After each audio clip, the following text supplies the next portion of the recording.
श्रीशैलेशदयापात्रं दीभक्त्यादिगुणार्णवम् यतीन्द्रप्रवणं वन्दे रम्यजामातरमुनिं लक्ष्मीनाथसमारम्भां नाथयामुनमध्यमाम् अस्मदाचार्यपर्यन्तां वन्दे गुरुपरम्परां यो नित्यमच्युतपदाम्बुजयुग्मरुग्म व्यामोगतस्तवितराणि तृणाय मेने अस्मद्गुरोर्भगवतोऽस्तदीयैकसिन्धोः रामानुजस्य चरणौ शरणं प्रपद्ये मातापिता युवतयरास्तनयाय भूतिः सर्वं यतेव नियमेन मदन्मयानाम् आद्यस्तनकुलपतेर्बहुलाभिरामं श्रीमत्सतङ्ग्रियुगलं प्रणमाय मूर्धना भूतं तरस्य मगताप्रियभट्टनाथ श्रीभक्तिशारकुलशेखर योगिवाहान् भक्ताङ्ग्रेण परकालयतीन्द्रमिष्टान् श्रीमत्पराङ्कुशमुनिं प्रणतोऽस्मि नित्यं श्रीमद्भागवत नामं पुराणं लोकविस्तृतं शृणुयादि श्रद्धया युक्तः मम सन्तोषकारणं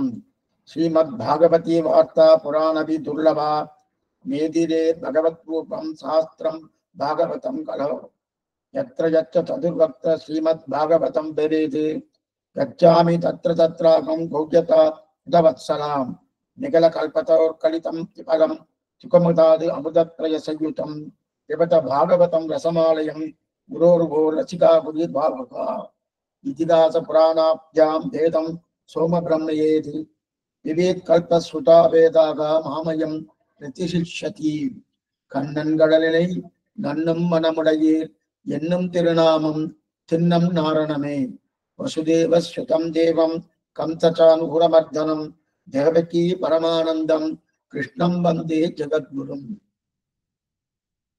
கண்ணன் பெருமானுடைய அனுகிரகத்தாலேயே சிறந்த சில காலக்ஷேபங்களாகவே பகவானுடைய சேட்டிதங்கள் என்ன, குணநலங்கள் என்ன, அபாரமானுடைய லீலைகள் என்ன, அதையெல்லாம் நாம் அனுபவித்துக் கொண்டிருக்கிறோம் கடந்த சிறு காலக்ஷேபங்களில். அது ஸ்ரீமத் பாகவதம் என்று கொண்டாடப்படுகிறது. வியாச பகவானை அனுகிரகிக்கப்பட்டது.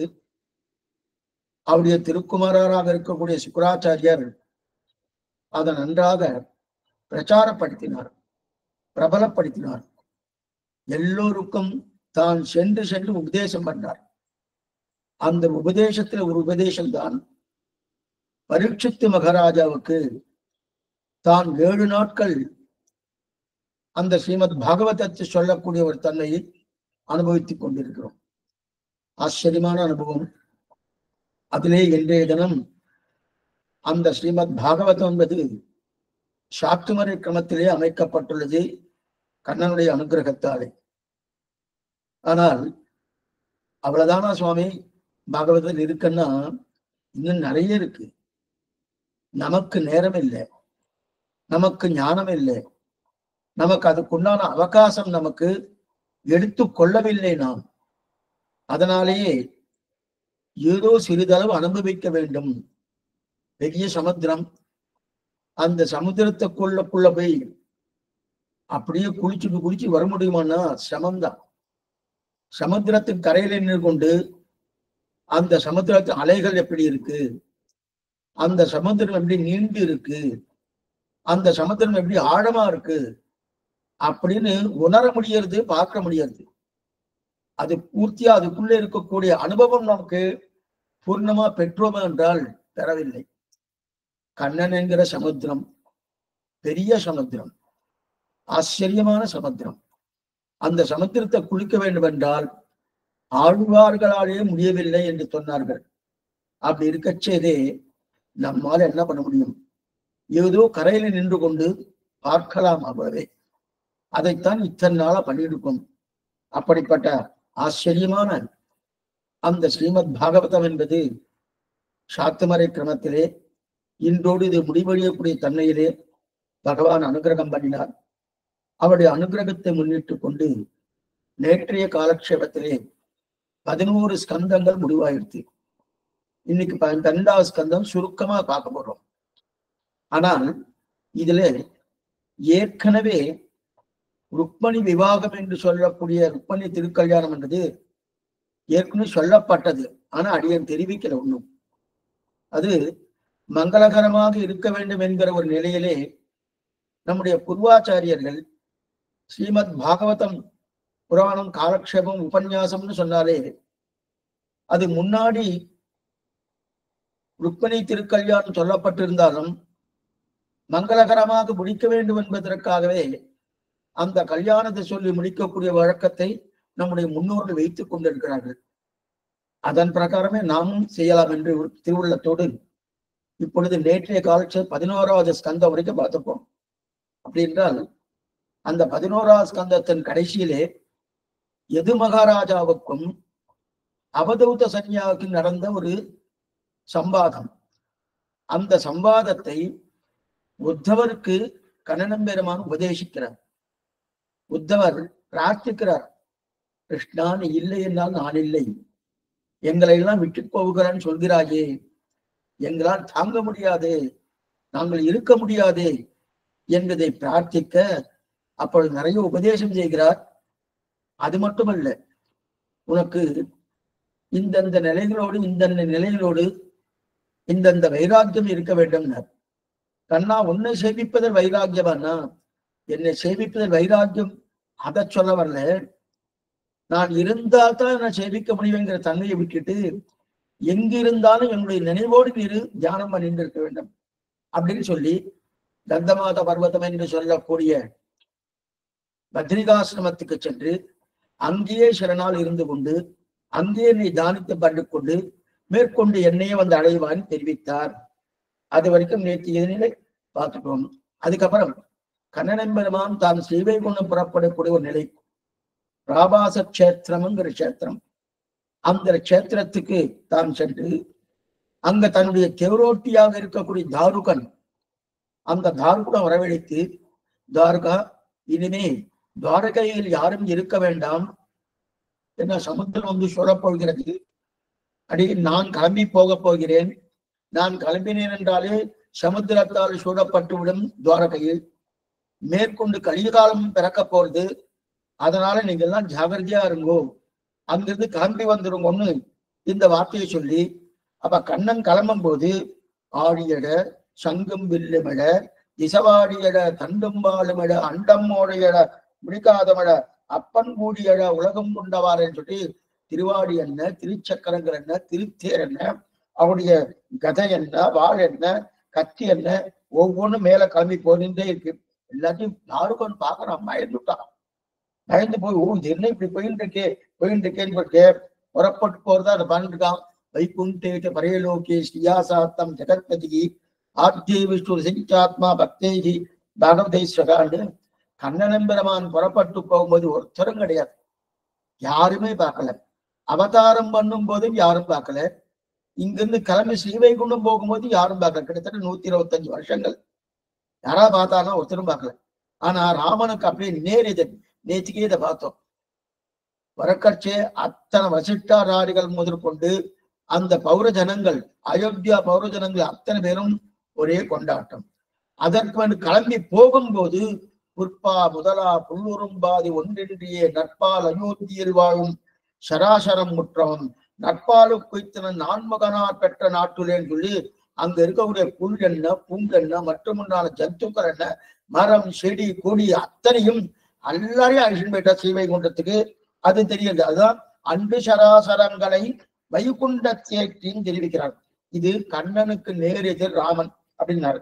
அதுக்கு மேலே இந்த பாகவத புராணத்தை கேட்டால் என்ன, கண்ணன் ஸ்ரீவைகுண்டம் போறான் என்ன அப்படின்றது ஆச்சரியமா தெரிவிக்கிறார். இந்த கதை யார் கேட்கிறார்களோ கிருஷ்ண சாயுஜம் கிடைக்குன்னு தெரியுது. ஆனால் ராமனோ கண்ணனோ இங்கிருந்து கிளம்பும் போது தன்னுடைய திருமேனியோடு கிளம்பி போறார். அது நேற்றுக்கே நம்ம பார்த்தோம். ஏன்னா திருமேனி நாம நினைக்கிற மாதிரி நமக்கெல்லாம் பாஞ்ச பௌத்திகமான திருமேனி, பிராகிருதம். இது பிராகிருதமான சரீரம். பிருத்திவி அப்பு தேஜஸ்வாயு ஆகாசத்தோடு கூடியது இந்த திருமேனி. திருமேனி என்ன சரீரம். ஆனா பகவானுடைய திருமேனி பஞ்ச சக்தி மயம், பஞ்ச உபனிஷத் மயம். அதனால அந்த திருமேனியோடையே பகவான் கிளம்பி போறார் அப்படின்னு சொல்லி நேற்றுக்கு வந்து பார்த்தோம். இல்லையே சுவாமி, கண்ணன் கிளம்பி போனதுக்கு அப்புறம் கண்ணனுடைய திருமேனிக்கு சிதை மூட்டப்பட்டது, அதுக்குண்டான அந்த காரியங்கள் அதெல்லாம் பண்ணப்பட்டதுன்னு சொல்லியிருக்கேன்னா அந்த திருமேனி கண்ணனுடைய திருமேனி அல்ல, அது பொய்யான திருமேனி. கண்ணனுடைய நிஜமான திருமேனா லோகத்துக்கு காட்டை கொடுக்க வேண்டும் கண்ணன் அந்த மாதிரி பண்ணினான தவிர அதற்கு இங்கிறது கிளம்பி பார்க்க அவன் திருமேனியோடு கிளம்பி போயாச்சுன்னு சொல்லிட்டார். இதெல்லாம் முடிஞ்சுட்டு இதுக்கு மேல கடைசியா 12வது ஸ்கந்தம், இப்ப 11வது ஸ்கந்தம் வரைக்கும் இதை பார்த்துட்டோம். 12வது ஸ்கந்தம் கடைசி ஸ்கந்தம். அந்த ஸ்கந்தத்துல கலி என்ன பாடுபடுத்தும்னு சுருக்கமா சொன்னார் சுக்கராச்சாரியர்.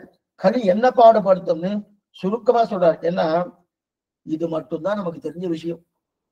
இதுக்கு முன்னாடி 11 ஸ்கந்தங்கள் பார்த்தோமோ, அந்த 11 ஸ்கந்தங்களும் நாம பிரத்யட்சமா பார்த்ததானா என்னைக்கும் நடந்த சரித்திரங்கள் அதெல்லாம் இல்லை. ஆனா இப்ப இதெல்லாம் நமக்கு தெரிஞ்ச விஷயம். தெரியாத விஷயம் எதுவுமே கிடையாது. ஏன்னா கலிகாலத்துல எப்படி நடக்க போறது, என்னமா இருக்க போறா, ஏது பண்ண போறா அப்படின்னு இப்பதான் நம்ம என்னென்ன கேட்டோமோ அதெல்லாம் நம்ம தெரிஞ்சுக்க போறோம். ஆனா இதுக்கு முன்னாடி எதுவுமே தெரியாது. இப்ப கலிகாலத்துல எப்படி இருக்கான்னா ஆயுசு குறைவா இருக்கும், பலம் குறைவா இருக்கும்.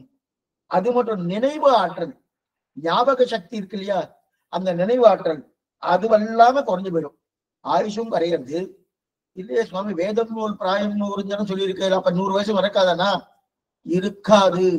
யாரோ ஒருத்தருக்கு இருக்குமே தவிர எல்லாருக்கும் இருக்குமானா இருக்காது. ஆயுஷு குறைய போறது இல்லையா சுவாமி. இன்னைக்கெல்லாம் முந்தி விட இப்ப ஆயுஷெல்லாம் இன்க்ரீஸ் பண்ணியிருக்காருன்னா மருந்தால. 40 வயசு வந்துனாலே அந்த மருந்தை போட்டுக்கலன்னா இவருக்கு அவ்வளவுதான். அடுத்த ஒரு 2-3 வாரத்துக்குள்ள இவர் பிராணம் போயிடும். அந்த நிலையில தான் ஒவ்வொருத்தரும் இருக்கு. அப்ப மருந்தை வைத்துக் கொண்டு இவ ஆயுஷை இன்க்ரீஸ் பண்றாங்க தவிர இயற்கையான ஆயுசு இருக்கான்னா கிடையாது. அப்ப ஆயுசும் குறையிறது, பலம் அப்படியே குறைஞ்சு போயிடுது. பலமும் கொண்டு போயிடுது, நினைவாற்றலும் குறையாது. அது மட்டும் இல்ல, ஒருத்தர் குணசாலி அப்படின்னு சொல்லணும்னா என்ன சுவாமி சொல்லணும், சிறந்த பிறப்பு படைத்தவர் அப்படி குணசாலி சிறந்து படைத்தன்னு சொல்லணும்னா அவருக்கு என்னன்னா பணம் இருந்தா போதும் சுவாமி. இந்த கலிகாலத்துல என்ன சொல்லுவோம்னா, பணம் இருந்தா எப்படிப்பட்ட குணசாலி சுவாமி, எப்படிப்பட்ட பிறப்பு பிறந்திருக்கார், எந்த குலத்துல பிறந்திருக்கார், இதெல்லாம் சொல்லுவா. யாரு? பணம் இருக்கச்சே. அவட்ட பணம் இல்ல, பொருள்கள் உண்டா சொல்லக்காடில் போற்றி என்றே சொல்லுவார். இருள்கள் துன்பத்தின்மை காணில் என்னே என்பாரும் இல்லை ஆழ்வார் தெரிவிக்கிறார். 9ஆம் 10 முதல் திருவாய்மொழி. பொருள்கள் உண்டா சொல்ல, பொருள் இருந்தா என்னன்னு கேட்பாலாம். பொருள் இல்லைன்னா ஒருத்தரும் எதுவுமே கணிசிக்க மாட்டான்னு தெரிவிக்கிறானா. இங்க இவருடைய பெருமை என்னன்னா, இவரு படிச்சவரோ அது பெரிய வித்வானோ அதெல்லாம் பெருமை இல்ல. பணம் இருக்கா, பணம் இருந்தா பெருமை. இதுதான் கலிகாலத்துல நடக்கிறதா. அது மட்டும் இல்ல, ஒருத்தர் சொன்னால் ஊர். 2வது, யார் சொன்னா ஊர் கேட்கும். இவர் சொன்ன இவர் பெரியவர், நல்ல சாஸ்திர வாசிச்சிருக்கார், நிறைய இவருக்கு அனுபவங்கள் இருக்கு அப்படின்னா அவெல்லாம் சொன்னா கேட்க மாட்டா. யார் நல்ல பலவானா இருக்காரோ, யார் ரொம்ப சத்தம் போட்டு பேசுறாரோ, யாருக்கு எல்லார்ட்டையும் ஒரு பயம் இருக்கோ அவ சொன்னதான் இருக்கும். ஊரே அவ. இன்னைக்கு அது பிரத்யட்சமா நடக்குது. இன்னைக்கு அது பிரத்யட்சமா. சில பேர் நன்னா தப்பு பண்றா, ரொம்ப பெரியவா, கணிச்சிக்கவே மாட்டா, ஒண்ணுமே பண்ணிருக்க மாட்டா. அவளை கொண்டு போய் ஜெயில கொண்டு போய் வச்சுருவா. அவளுக்கு என்னென்ன தப்பு உண்டோ கற்பிக்கப்பட்டு வச்சிடணும். ஏன்னா நியாயமா பேசுறவாளுக்கெல்லாம் இங்க காலமே இல்லை. அப்படிப்பட்ட கலிகாலம் வருது. அது மட்டும் இல்ல, இன்னொன்னு என்ன தெரியுமா, வாதம் பண்ணுவா. வாதம் பண்றச்சு வாதப்போர் பண்றணும். அந்த வாதப்போர் ஒருத்தருக்கு ஒருத்தர் வாதப்போர்னா அவன் நினைக்கிற மாதிரி சண்டை இல்லை. இந்த நிலை இந்த மாதிரி இருக்கு, இந்த நிலை இந்த மாதிரி இருக்கு, இவருடைய அபிப்பிராயங்கள் அவருடைய அபிப்பிராயங்கள் சொல்லிட்டு காரணம். அந்த அபிப்பிராயம் சொல்றச்சே எது உண்மையோ அதை எடுத்துக்கணுமோ. யார் மயக்கத்தோடு பேசுறாளோ, யார் மயங்கம்படியான தன்மையும் பேசுறாளோ, ஓகோன்னு பெரிய சத்தத்தோடு பேசுறாளோ அவதான் ஜெயிக்கிறான். வாதத்துல என்னென்ன ஓன்னு சத்தம் போட்டு பேசுறது, அப்படி சொன்ன அப்படி மயக்கிற மாதிரி ஒரு வார்த்தைகள் ஷாரு வாக்குன்னு பேரு. ஷாரு வாக்குன்னா அந்த வாக்கே ரொம்ப அழகா இருக்குமா. அப்படின்னா மயக்கிறானோ அந்த மாதிரி மயக்கிற மாதிரி இருக்கக்கூடிய அவள் தான் ஓ எப்படிப்பட்ட நிலை, எப்படிப்பட்ட நிலை அப்படின்னு தெரிவிக்கிறார் இல்லையா. இது இந்த மாதிரி கலிகாலத்துல இருக்குன்னு தெரிவிக்கிறார் சுக்கராச்சாரி. அதுக்கு மேல கல்யாணம் பண்ணிக்கணும். கல்யாணம் பண்ணினா பொருத்தம் பார்ப்பாளா? பார்க்கறது கிடையாது. சரி சுவாமி, இன்னார் இணையார், இன்ன குடும்பம், இன்ன வம்சம், இப்படிப்பட்ட பெரிய குடும்பி அப்படின்னு இதெல்லாம் பாப்பாளனா? ஒண்ணும் பார்க்க மாட்டானா. ஆனா பெண்ணான்னு பாப்பாளா? இன்னைக்கு அது நடக்கிறது. இவன் ஆண், இவர் பெண், அதை மட்டும் பார்த்தா போறோம். மற்றதெல்லாம் பார்க்கணும்னா பார்க்க வேண்டிய அவசியமே இல்லையே. ஒருத்தருக்கு ஒருத்தர் பொருத்தம் மட்டும் இல்ல, இவர் என்ன வம்சம், இவர் எப்படிப்பட்டவர், இவர் என்ன உத்தியோகம் பண்றார், என்ன குணநலன்கள், எப்படிப்பட்ட நிலையோடு இருக்கார், இந்த பெண்மணி எப்படி இருக்கா, இதெல்லாம் பார்க்கறதே கிடையாது. கல்யாணம்னு ஆரம்பிச்சாச்சுன்னா இவ ஆண்மகன், இவ பெண் பிள்ளை பண்ணிடுங்கோ. அது எந்த குலகோத்திரம் எதுவுமே பார்க்காம பண்ணுவாங்க. இதெல்லாம் என்ன ஏன்னா அதை தெரிவிக்கிறார். அதுக்கு மேல பிராமணன் தான் யாருன்னு சொல்லுவாங்க. நிறைய சொல்றாரு. அடைய ரொம்ப சுருக்கமா தான் சொல்ல போறேன். நிறைய சொல்லியிருக்காரு. பிராமணன்னா யாருன்னா ஒண்ணுமே இல்லை, இந்த பூனல் இருக்கணும். இந்த பூனல் போட்டு இருக்கணும். அந்த பூனல் மார்பிலே நூல் இருந்தால் இவன் பிராமணன். மார்பிலே நூல் இருந்தால் அவன் பிராமணன். அதை தவிர ஆச்சாரமோ அனுஷ்டானமோ அவனுக்கு உண்டான ஒரு யாக யஜ்ஞங்கள் பண்ணுவதோ அதெல்லாம் ஒண்ணுமே கிடையாது. அதெல்லாம் ஒண்ணுமே கிடையாது. அப்ப என்ன சுவாமி, பூனல் இருக்கு சுவாமி, அவர் பிராமணன். இன்னைக்கு என்ன ஆயிடுச்சுன்னா சில பேர் அந்த நிலைக்கு வந்துட்டா. அந்த நிலைக்கு வந்துட்டானா நானும் பிராமணனா ஆகணும், என்ன பண்றான், அவன் வேற ஜாத்தியா இருந்தாலும் உடனே பொண்ணு எடுத்து போட்டுக்கிறானோ, அவளுக்கு அந்த வம்சத்துல இல்லாமல் போனாலும் போட்டுன்றானோ. அதே நிலைதான் பிராமணனுக்கு, அதே நிலைதான். எதுக்கு சொல்ல அதான் பிராமணன் சொல்றான். யார் ஒருத்தன் சிறந்த பண்டிதன், யார் ஒருத்தன் சிறந்த பண்டிதன்னா மயக்கிற மாதிரி பேசுறா பாருங்க. அப்படி பேச்சிலேயே மயங்குவான். அப்படி பேசுறது என்னமா பேசுறான். அந்த பேச்சிலே மயங்கக்கூடிய தன்மையில யார் பேசுறாளோ அவ சிறந்த பண்டிதன். சாஸ்திர சம்மதமா இருக்கணும். அது மேலையார் செய்வனவர்களா இருக்கணும். அதான் முன்னோர்கள் சிட்டாச்சாரம் அப்படி இருந்தாதான் பண்டிதனுக்கு. நானா இப்ப என்ன எடுத்து மயக்கிற மாதிரி பேசி தனக்கு, அதாவது யாரெல்லாம் அவளால என்னென்ன அனுகூலங்கள் வேணுமோ அதுக்கு தகுந்த பேசினா அவளா பண்டிதன் வேணும். அது மட்டும் இல்லை. அதுக்கப்புறம் என்ன தெரிவிக்கிறார், சிறந்த ஆச்சாரமாக இது கொண்டு ஏற்பாடு பண்ணா ரெண்டாவது பாருங்க. ரெண்டாவது இந்த இது என்ன சுவாமி, இது ஆச்சாரம். இது யாக யஜ்ஞம் பண்ணா ஆச்சாரம் சொல்ல மாட்டா, புனிதத்தன்மை ஆச்சாரம் சொல்ல மாட்டா.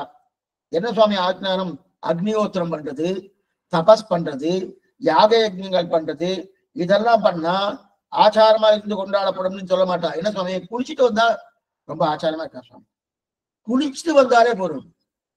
இது ஆண்டாள பூப்புனை கண்ணி புனிதனோடு வந்தன்னை காப்பு நான் கட்ட கனாக்கண்டை, இதை புனிதனோடு வந்தான். அன்னைக்கு கண்ணன் குளிச்சுட்டு வந்தானா, அந்த நிலைக்கு அது கண்ணன் எம்பெருமான் பண்ணா நல்லா இருக்கும், நாம பண்ணா நல்லா இருக்காது. ஏன்னா குளிச்சுட்டு வந்தாலே அது என்னன்னா என்னமா ஆச்சாரமா இருக்காரு, என்னமா ஆச்சாரமா இருக்கு, குளிச்சுட்டு வந்துடுறாரு. என்ன குளிச்சுட்டு வந்ததுலாம் ஆச்சாரம் கிடையாது. அப்படின்னு ஆச்சாரம் என்ன, யாக யஜ்ஞங்கள் பட்டது, சாஸ்திர சம்மதமா இருக்கப்படப்பட்டது, நித்திய நைமித்திக கர்மங்கள் பண்ணதுன்னு தெரிவிக்கிறையா, அதை தெரிவிக்கிறார். அப்புறம் ஒருத்தர் ரொம்ப அங்க அழகா இருக்காருன்னா, ஏன் சுவாமி இவர் ரொம்ப அழகா இருக்கார், எதனால அழகுன்னு சொல்றார். அடுத்தது எதனால அழகுன்னா அவருடைய சிகை அலங்காரம் ரொம்ப நல்லா இருக்கா. அவருடைய சிகை அலங்காரம் இருக்கு இல்லையா, அந்த சிகை அலங்காரம் இன்னைக்கு யாரும் தவறா நினைக்க வேண்டாம். இன்னைக்கு சிகை அலங்காரம் என்ன ஆயிடுச்சுன்னா, திரௌபதி விரித்து கொண்டிருந்தா கூந்தலை, துரியோதன் மாண்டவரைதான் அந்த கூந்தலை முடிப்பேன்னா அவ பண்ணது ஒரு பிரதிஜை. அந்த பிரதிஜையை போல இன்னைக்கு நிறைய பெண்கள் பண்ண ஆரம்பிச்சிட்டா. ஒருவேளை திரௌபதி பிரதிஜை மாதிரி அவளை பிரதிஜை பண்ண விரித்த கூந்தலோடு இருக்கா இல்லையா, அந்த விரித்த கூந்தலோடு இருக்கிற திரௌபதியை அது பிரதிஜைக்காக வச்சிருந்தா. பகவான விரித்த கூந்தலோடு இருப்பான். வைவண்ணன் அரும் குஞ்சு குடல் பின்காட மகரம் சேல் குழ இருபாடு இலங்கியாடன் திருநந்தாட தெரிவிக்கிறார். அது அழகா இருக்கும். அதே அன்று மாயன் குழல்னு ஆழ்வார் பாசுரம், அது நல்லா இருக்கு. ஆனா இவ என்ன பண்றா, சிகை அலங்காரம் நன்னா இருந்தனாலே எவ்வளவு அழகா இருக்க பாருங்க, எவ்வளவு அழகா இருக்கு. இன்னைக்கு அதுக்குன்னு நிறைய நிறுவனங்கள்லாம் வந்துட்டு இந்த மாதிரி சிகை பண்ணணும், இந்த மாதிரி சிகை பண்ணணும் அப்படின்ற கலையா அது. அதுக்கப்புறம் எல்லாரும் என்ன நினைக்கிறா, ஒருத்தர் சாமர்த்தியக்காரன்னு சொல்லணும்னா என்னத்தமா இருக்கும், அப்படியே கொஞ்சம் ஃபாஸ்டா தான் போயிட்டு இருக்கேன், இன்னைக்கு முடிச்சிடணும். சாமர்த்தியக்காரன்னு சொல்லணும்னா தன்னுடைய வயத்த பழப்ப தானே பார்த்துட்டான்னா சாமர்த்தியக்காரன்னு அர்த்தம். அப்படின்னா செல்ஃபிஷா இருக்காது.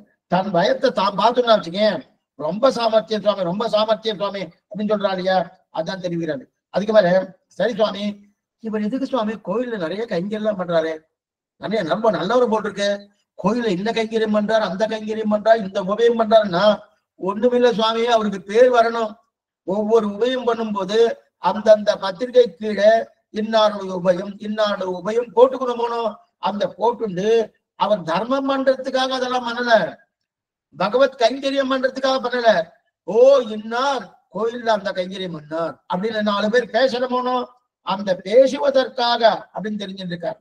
ஏன்னா இதெல்லாம் இது கலிகாலத்துல நடக்கக்கூடிய தன்மை. அதுக்கு மேல பல இடத்துல மழை பெய்யுமா, சில இடத்துல மழையே பெய்யாது.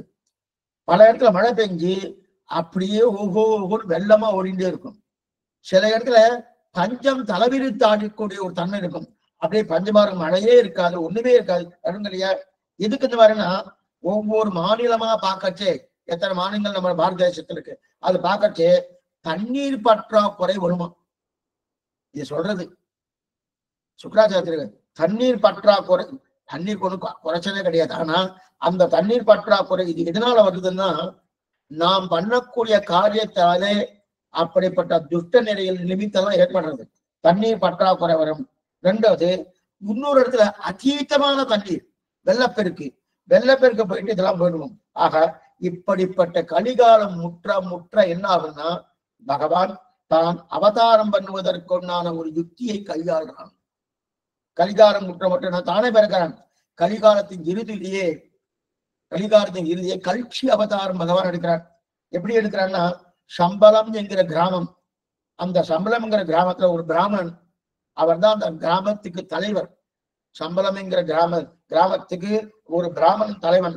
அந்த பிராமணனுக்குரிய புத்திரனாக பகவான் அவதாரம் பண்றார். விஷ்ணு யசஸ்ன்னு பேரு. அப்ப அவருக்கு குமாரனாக கல்கி அவதாரம் பண்ணுகிறார் பகவான். கல்கி அவதாரம் பண்ணி என்ன பண்றான், தான் பெரிய நீண்ட வாள், அந்த நீண்ட வாளை வைத்துக் கொண்டு எத்தனை அதர்மங்கள் நடந்தது அந்தந்த அதர்மங்களை வெட்டி செதுக்கி தீவர்கள் அத்தனை பேரையும் ஒழித்து அவர்களை அழித்து நல்லார்களை மறுபடியும் கொண்டு வந்து சேர்க்கிறான். ஏன்னா கலியுகம் முடிஞ்சுட்டு சுவாமி, அப்ப இனிமே பிரளயம் தானே, மறுபடியும் கிருத்தயுகம் வரும். 1000 சதுர்யுகங்கள் முடிஞ்சாதான் பிரளயம். 1000 சதுர்யுகங்கள், இன்னும் 1000 சதுர்யுகம் முடியல. அப்ப மறுபடியும் என்ன ஆகும், கிருத்தயுகம் வரும். அந்த கலியுகத்துக்கு கிருத்தயுகத்துக்கும் எப்படி சுவாமி, இன்னைக்கு ராத்திரி கலியுகம் முடிஞ்சுடுத்து, அப்ப அடுத்த நாளே கிருத்தயுகமானா கிடையாது. கலியுகம் முடிஞ்சு சில கிட்டத்தட்ட ஒரு எத்தனையோ 100 வருஷங்களுக்கு மேலே, எத்தனையோ வருஷங்கள், அந்தந்த வருஷங்களுக்கு மேலே கலியுகம் இல்லாமல் கிருத்தயுகம் இல்லாமல் இருக்கும். அதே போல அது முடிஞ்ச உடனே கிருத்தயுகம் ஆரம்பிப்பதற்கு முன்னாடி சில வருஷங்கள் இருக்கும். இதெல்லாம் முடிஞ்சதுக்கு அப்புறம் தான் கிருத்தயுகமா வருது. அதனால அடுத்த நாளே, இன்னைக்கு கலியுகம் இன்னைக்கு ராத்திரி முடிஞ்சிருக்கு, அடுத்த தேதி சொல்றோம்னா இன்னைக்கு 4ஆம் தேதினா நாளைக்கு 5ஆம் தேதி, அந்த மாதிரி கிருத்தயுகம் வராது. ஆனா கலியுகம் முடிஞ்ச உடனே கிருத்தயுகம் வந்துடுது. 1000 சதுர்யுகங்கள், 4 யுகங்கள் முடிஞ்சாத்தான், 1000 முடிஞ்சாத்தான் பிரளயம் வரப்படும். அது கூட 3 லோகங்கள் தான் இருக்கட்டும். அப்படி இருக்க செய்தே மறிய முடிய. இப்ப சுவாமி கலியில படக்கூடிய கொடுமை சொல்றாரு. என்னென்ன சொல்றேன்னா, பரீட்சித்து பார்த்தான், இவ்வளவு கொடுமை பண்றது கலியுகம், இந்த கொடுமை இத்தனை கொடுமை இருக்கு, இதுல இருந்து வெளில வர்றதுக்கு வாய்ப்பே கிடையாதா? பரீட்சித்து மகாராஜா கேட்கிறார், இத்தனை கொடுமையா இருக்க கலிகாலம், இதுல இருந்து வெளில வர்றதுக்கு வாய்ப்பே கிடையாதுன்னா, இதை கேட்ட பரீட்சித்து உடனே சுவாமி யாரு சுக்ராச்சாரிய பதில் சொல்றாரு, வழி இருக்கு பரீட்சித்தே, வழி இருக்கு, ஒண்ணும் இல்லை, நீ கேள் நான் சொல்றேன். ஏன்னா ஒண்ணுமில்லை, நம்ம ஆரம்பத்துல ஒரு பார்த்தோம், கிருத்தயுகத்திலே 4 கால்களோடு பசுமாடு நின்றுன்னு பார்த்தோம், ஒரு கதை பார்த்தோம். இந்த பாகவதம் ஆரம்பத்துல கிருத்தயுகத்திலே 4 கால்களோடு பசுமாடு நின்றிருந்தது. இந்த கதையை ஆரம்பத்துல பார்த்தோம். அப்ப என்ன 4 கால்? ஒரு கால் சத்தியம், இன்னொரு கால் தயை, இன்னொரு கால் தபசு, இன்னொரு கால் தானம். அப்ப சத்தியம் ஒரு கால், தபஸ் ஒரு கால், தயை ஒரு கால், தானம் ஒரு கால். இந்த 4 கால்களோடு இருந்து கிருத்தயுகத்திலே ஒவ்வொரு யுகங்கள் மாறும் போதும் ஒவ்வொரு கால் போயிடுறது. அப்ப 2ஆம் கால் போயிடுத்து, 3ஆம் கால் போயிடுத்து. இப்ப கலியுகத்திலே ஒரே காலோடு நிக்கிறது அந்த பசுமாடு. இப்ப அது என்ன பண்றது, மறுபடியும் கல்கி அவதாரம் பண்ணி 4 கால்களோடு இருக்கக்கூடிய பசுமாட்டாகவும் மேற்கொண்டு அந்த எந்த தேவதை, தர்ம தேவதை வந்தாலும் அந்த தர்ம தேவதையை சேர்ந்து நிற்க வைக்கிறான் பகவான் கல்கி அவதாரத்தை. இது வந்த அப்ப இந்த கலியுகத்தினுடைய கொடுமை அப்படிப்பட்ட கொடுமை. ஆனா அந்த கலியுகத்தினுடைய கொடுமை இப்படி இருக்க சுவாமி, அதுக்கு என்ன பண்ணலாம்? அந்த கொடுமை இல்லாம இருக்கணுமே, நாங்களாம் கலியுகத்துல சுவாமி இருக்கோம். அப்ப என்ன பண்ணலாம்னா, அந்த கலியுகத்துடைய நிலை நம்ம மேல வந்து சேரப்படாதுன்னு. அப்படின்னா அதனுடைய தாக்கம் நம்மகிட்ட வரப்படாது. இதெல்லாம் கொஞ்ச நாள் ஒரு 4-5 வருஷத்துக்கு முன்னாடி ஏதோ ஒரு வியாதி வந்துடுச்சு, அந்த வியாதி நம்மளுக்கு தாக்கப்படாததுக்கு இங்க மாஸ்க் ஒண்ணு போட்டுக்கிறாரு, முகத்துல ஒரு மாஸ்க் மாதிரி போட்டுக்கிறாரோ. அந்த மாதிரி இப்ப கலியுகத்துடைய தாக்கம் இத்தனை சமங்கள் கலியுகத்துல இருக்குன்னு பார்த்தோம், சுருக்கமா பார்த்துக்கோம். ஆனா அந்த தாக்கம் நமக்கு வரப்படாதுன்னா என்ன பண்ணானா, ஒண்ணு சமமே இல்லை, ஹரிநாம சங்கீர்த்தனம் பண்ணாலே போதும். ஹரிநாம சங்கீதம் தெரிவிக்கிறார். பரீட்சித்து ஒண்ணுமே இல்லை, கலிகாலத்துல ஹரிநாம சங்கீர்த்தனம் பண்ணாலே போறோம். அதுதான் முக்கியமான வேறு. ஏன்னா முதல் யுகமான கிருதயுகத்திலே தியானமாகத்தால பகவான் அடையலாம். 2ஆம் யுகமாக இருக்கக்கூடிய திரேதா யுகத்திலே யாக யஜ்ஞங்கள் மூலமாக பகவான் அடையலாம். 3ஆம் யுகமான துவாபர யுகத்திலே அர்ச்சனத்தாலே பகவானை அடையலாம். 4ஆம் யுகமாக இருக்கக்கூடிய கலியுகத்திலே நாம சங்கீர்த்தனத்தாலே பகவானை அடையலாம். அப்படின்னா ஒவ்வொரு யுகம் கொஞ்சம் கொஞ்சம் நமக்கு சுலபப்படுத்துது, சுலபமா வருது. ஏன்னா முதல் யுகம் என்ன, தியானம், ரொம்ப சிரமம். அடுத்த யுகம் என்ன, யாக யஜ்ஞங்கள். ஏன்னா தியானம்னா மனசை ஒருநிலைப்படுத்தணும், சிரமமா போயிடும். அதை விட கொஞ்சம் சுலபமானது யாக யஜ்ஞங்கள் பண்றதுன்னா அது செயல்பாடு, அது கொஞ்சம் சுலபமானது. அதை விட இன்னும் சுலபம்னா அர்ச்சனை பண்றது. யாக யஜ்ஞங்கள்னா அதற்கு இந்தந்த நியமனங்கள் உண்டு, இந்தந்த ஆச்சாரங்கள் உண்டு. அர்ச்சனை என்னன்னா, பகவான் அர்ச்சனை பண்ண போறோம், அர்ச்சனை பண்ணிக்கலாம், விஸ்வம் விஸ்வம் வட்டக்காரகா அப்படின்னு சொல்றோமோ, அந்த அர்ச்சனை பண்றதுல அதை விட சுலபம். ஆனா இது எல்லாத்த விட சுலபம்னா கண்ணன் கடலினை நன்னம் மனமுடையீர் என்னும் திருநாமம் கிண்ணம் நாரணமே என்று சொல்லக்கூடிய நாம சங்கீர்த்தனம்.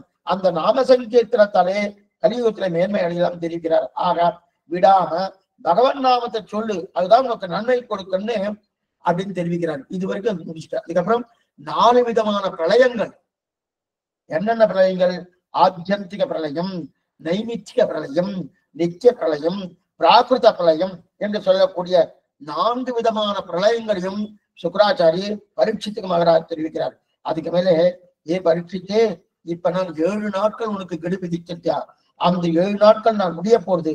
நான் உனக்கு என்னென்ன வேணுமோ அத்தனையும் சொல்லியிருக்கேன், உனக்கு என்னென்ன வேணுமோ அத்தனையும் சொல்லியிருக்கேன், நீ கேட்டுங்கோ. ஆனா நீ இப்ப என்ன கூட ஏதோ வந்து பாம்பு வந்து கடிச்சு உன்னுடைய பிராணம் போகிறதுன்னு நினைக்கிறீனோ, அந்த மாதிரி நினைவை முதல்ல விட்டுவிடுன்ற சுக்கராச்சாரியர் தெரிவிக்கிறார். ஏதோ இதுக்கு என்ன பாம்பு, இது முனிக்குமாருடைய சாபம் தானே, முனிக்குமாருடைய சாபம். அந்த சாபத்தாலே பாம்பு வந்து இவரை கடித்து விட்டு பிராணம் போகிறது நினைக்கிறீங்க. முதல்ல அந்த யுக்தியை முதல்ல விட்டுடுனார். ஏன்னா தக்ஷகன்ங்கிற பாம்பு, அந்த 7ஆம் நாள் தக்ஷகன் பாம்பு கடிக்க போகிறன்றாயே. இப்ப நான் சொல்றேன், இப்ப சுக்கராச்சாரியர் தெரிவிக்கிறார், ஆச்சரியமான விஷயம். இப்ப நான் சொல்றேன், 7வது நாள் தக்ஷகன் கடிக்காமல் நான் பண்ணினேன்னு வச்சுக்கோ. ஏன்னா இவருக்கு அந்த யோக பலம் இருக்கணும். யாருக்கு? சுக்கராச்சாரியருக்கு. 7ஆம் நாள் தக்ஷகன் வந்து அந்த தக்ஷகன்ங்கிற பாம்பு வந்து கடிக்காம இருக்க செய்தேன், நான் உன்னை பண்ணிட்டேன்னு வச்சுக்கேன். அதுக்கப்புறம் நீ நிச்சயமா இருக்க போறியா? இந்த கேள்வி கேட்கிறார். பரீட்சித்து, தக்ஷகன் என்ற பாம்பாலே நீ கடி உருவாயின்னு சாபம். அந்த சாபத்தை நான் எடுத்துட்டு வச்சுக்கோ, என்னுடைய தவ வலிமையால். அப்ப அது வந்து கடிக்க போறது இல்லை. கடிக்க போறதுன்னா அதுக்கப்புறம் நீ நிச்சயமா இருக்க போறியான்னா, அந்த 7வது நாள் தானே தக்ஷகன் என்ற பாம்பால கடிக்கப்படும் சொன்னா, அது 7வது நாள்னா இருக்கும், அது 70 நாளுக்கு தள்ளும். சரி, 70 நாளுக்குள்ள போறேன்னாலும் 700 நாளுக்குள்ளேயாவது நீ கிளம்பி போய்தாகணும், கிளம்பி போய்தாகணும். அதனால நீ நிச்சயமா இங்க இருக்க போறது கிடையாது. நீ ஆசாப்பட்டையானால் உன் சரீரம் இங்க இருக்கவே இருக்காது. ஆனா ஆத்மா நித்தியம். இந்த உபதேசம் பண்றார் சுக்கராச்சாரியன், உபதேசம் பண்றார். ஆத்மா நித்தியம். நீ என்ன நினைச்சிட்டு இருக்க? இந்த சரீரத்தோடு நான் இங்கேயே இருக்க போறேன்னு நினைச்சிருக்கணும். கிடையாது, சரீரம் தொலையும். அது 7 நாளுக்கு தட்சகன் என்கிற பாம்பாலே நீ கடிபடாமல் போனாலும், மேற்கொண்டது 70 நாளோ அல்லது 700 நாளோ ஏதோ ஒரு நாளை நீ கிளம்பி போகதான் போகிறாய். ஆனா அர்த்தம், சரீரம் தான் போகும், ஆத்மா அப்படியேதான் இருக்க போறது. அப்படி இருக்கப்பச்சு அங்கிற இது நேர் வந்துட்டணும். ஆக இப்ப இது ஆத்மா நித்தியம் என்று தெரிஞ்சுகொள். தேகத்தை கண்டு மயங்கி போகாது, தேகத்தை பார்த்து மயங்கி போகாது. ஏன்னா தட்சகன் கிடைச்சாலும் நினைப்பாருங்க, தட்சகன் பாம்பு கடிச்சிட்டு கடிச்சது கடித்தாலும் நீ இறக்க போறது கிடையாது. இந்த நீங்கிற சப்தத்தால ஆத்மாவை சொல்றார். நீ இறக்க போகிறியா? கிடையாது, இறக்க போறது. ரெண்டாவது, நீ எத்தனை நாள் தன்னாலும் உன் சரீரம் காப்பாற்ற முடியுமானா காப்பாற்ற முடியாது. இது ரெண்டு விஷயத்துல என்ன புரிஞ்சுக்கணும். இது நமக்கு தான் அவர் சொல்றாரு. நமக்கு 60, 70, 80, 90, 100 கூட வச்சுக்கோம். என்னென்னோ மருந்தெல்லாம் சாப்பிடுறோம், ஏதோ பண்ணிட்டு இருக்கோம், எல்லாம் பண்ணிட்டு இருக்காச்சு. எத்தனை நாள் காப்பாற்றப்பட முடியும் சரீரத்தை? ஆத்மாவே இல்லை. எத்தனை நாள் காப்பாற்ற முடியும்? சுவாமி ஏதோ மருந்து கொடுத்துட்டு இருக்கோம், ஆச்சுன்னா இன்னைக்கு எத்தனையோ விஞ்ஞான ரீதியில என்னென்னோ வந்து, ஆனா இதுக்கு மட்டும் மருந்தே வரல. சாகாவரம் கொடுக்கக்கூடிய மருந்து ஏதாவது இருக்கா சுவாமி? இவருமே சாகவே மாட்டார், நல்ல ஆரோக்கியத்தோடு திடகாத்திரமா இருப்பார் அப்படின்னு மருந்து யாரா கண்டுபிடிச்சிருக்காளா? எத்தனையோ வியாதி வந்திருக்கு, ஏதோ கண்டு குடிக்கிறாலும் இந்த மாதிரி இருக்கான்னா என்னைக்கா அவரோட சரீரம் கீழே விழுந்துதான். யாரா இருந்தாலும் சரீரம் கீழே விழுந்துதான். அதனால உன்னுடைய சரீரத்தை காப்பாற்ற இயலாது. ஆனா சரி, தட்சகன் மட்டும் கடிக்கட்டுமே, சரீரம் விழுமே தவிர ஆத்மா விழாது. ஆத்மா விழுமான்னா ஆத்மா விழாது. இதை நன்னா புரிஞ்சுட்டோயனும் பரீட்சித்தே, இதை நன்னா புரிஞ்சுக்கோன்னு தெரிவிக்கிறார். அதுக்கு மேல இப்ப பிறந்து இருக்கிறாய், நீ மறுபடியும் பிறக்க போகிறாய், மறுபடியும் பிறக்கிறாய். அப்ப ஒவ்வொரு தடவை பிறக்கட்சியும் வெவ்வேறு உறவுகள் இருக்கும்.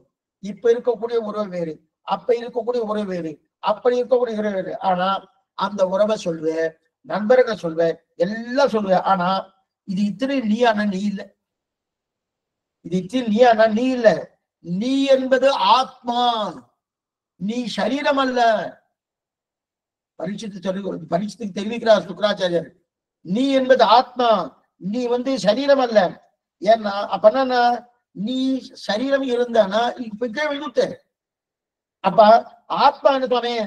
பரமாத்மாவுக்கு சிஷ்யன் ஆத்மா தெரிஞ்சுக்கோ. பரமாத்மா சேஷி, ஆத்மா சேஷபோதன், அதை தெரிஞ்சுக்கோ. அப்படின்னா இந்த தட்சகன் என்ற பாம்பாலே கடி உண்டாலும் நீ போக போறது கிடையாது, சரீரம் தான் போகும். ஆனா அந்த சரீரத்தை காப்பாத்தி கொண்டு நான் இங்கே சாஸ்வதமா இருக்கேன்னு உன்னால முடியுமானா முடியாது.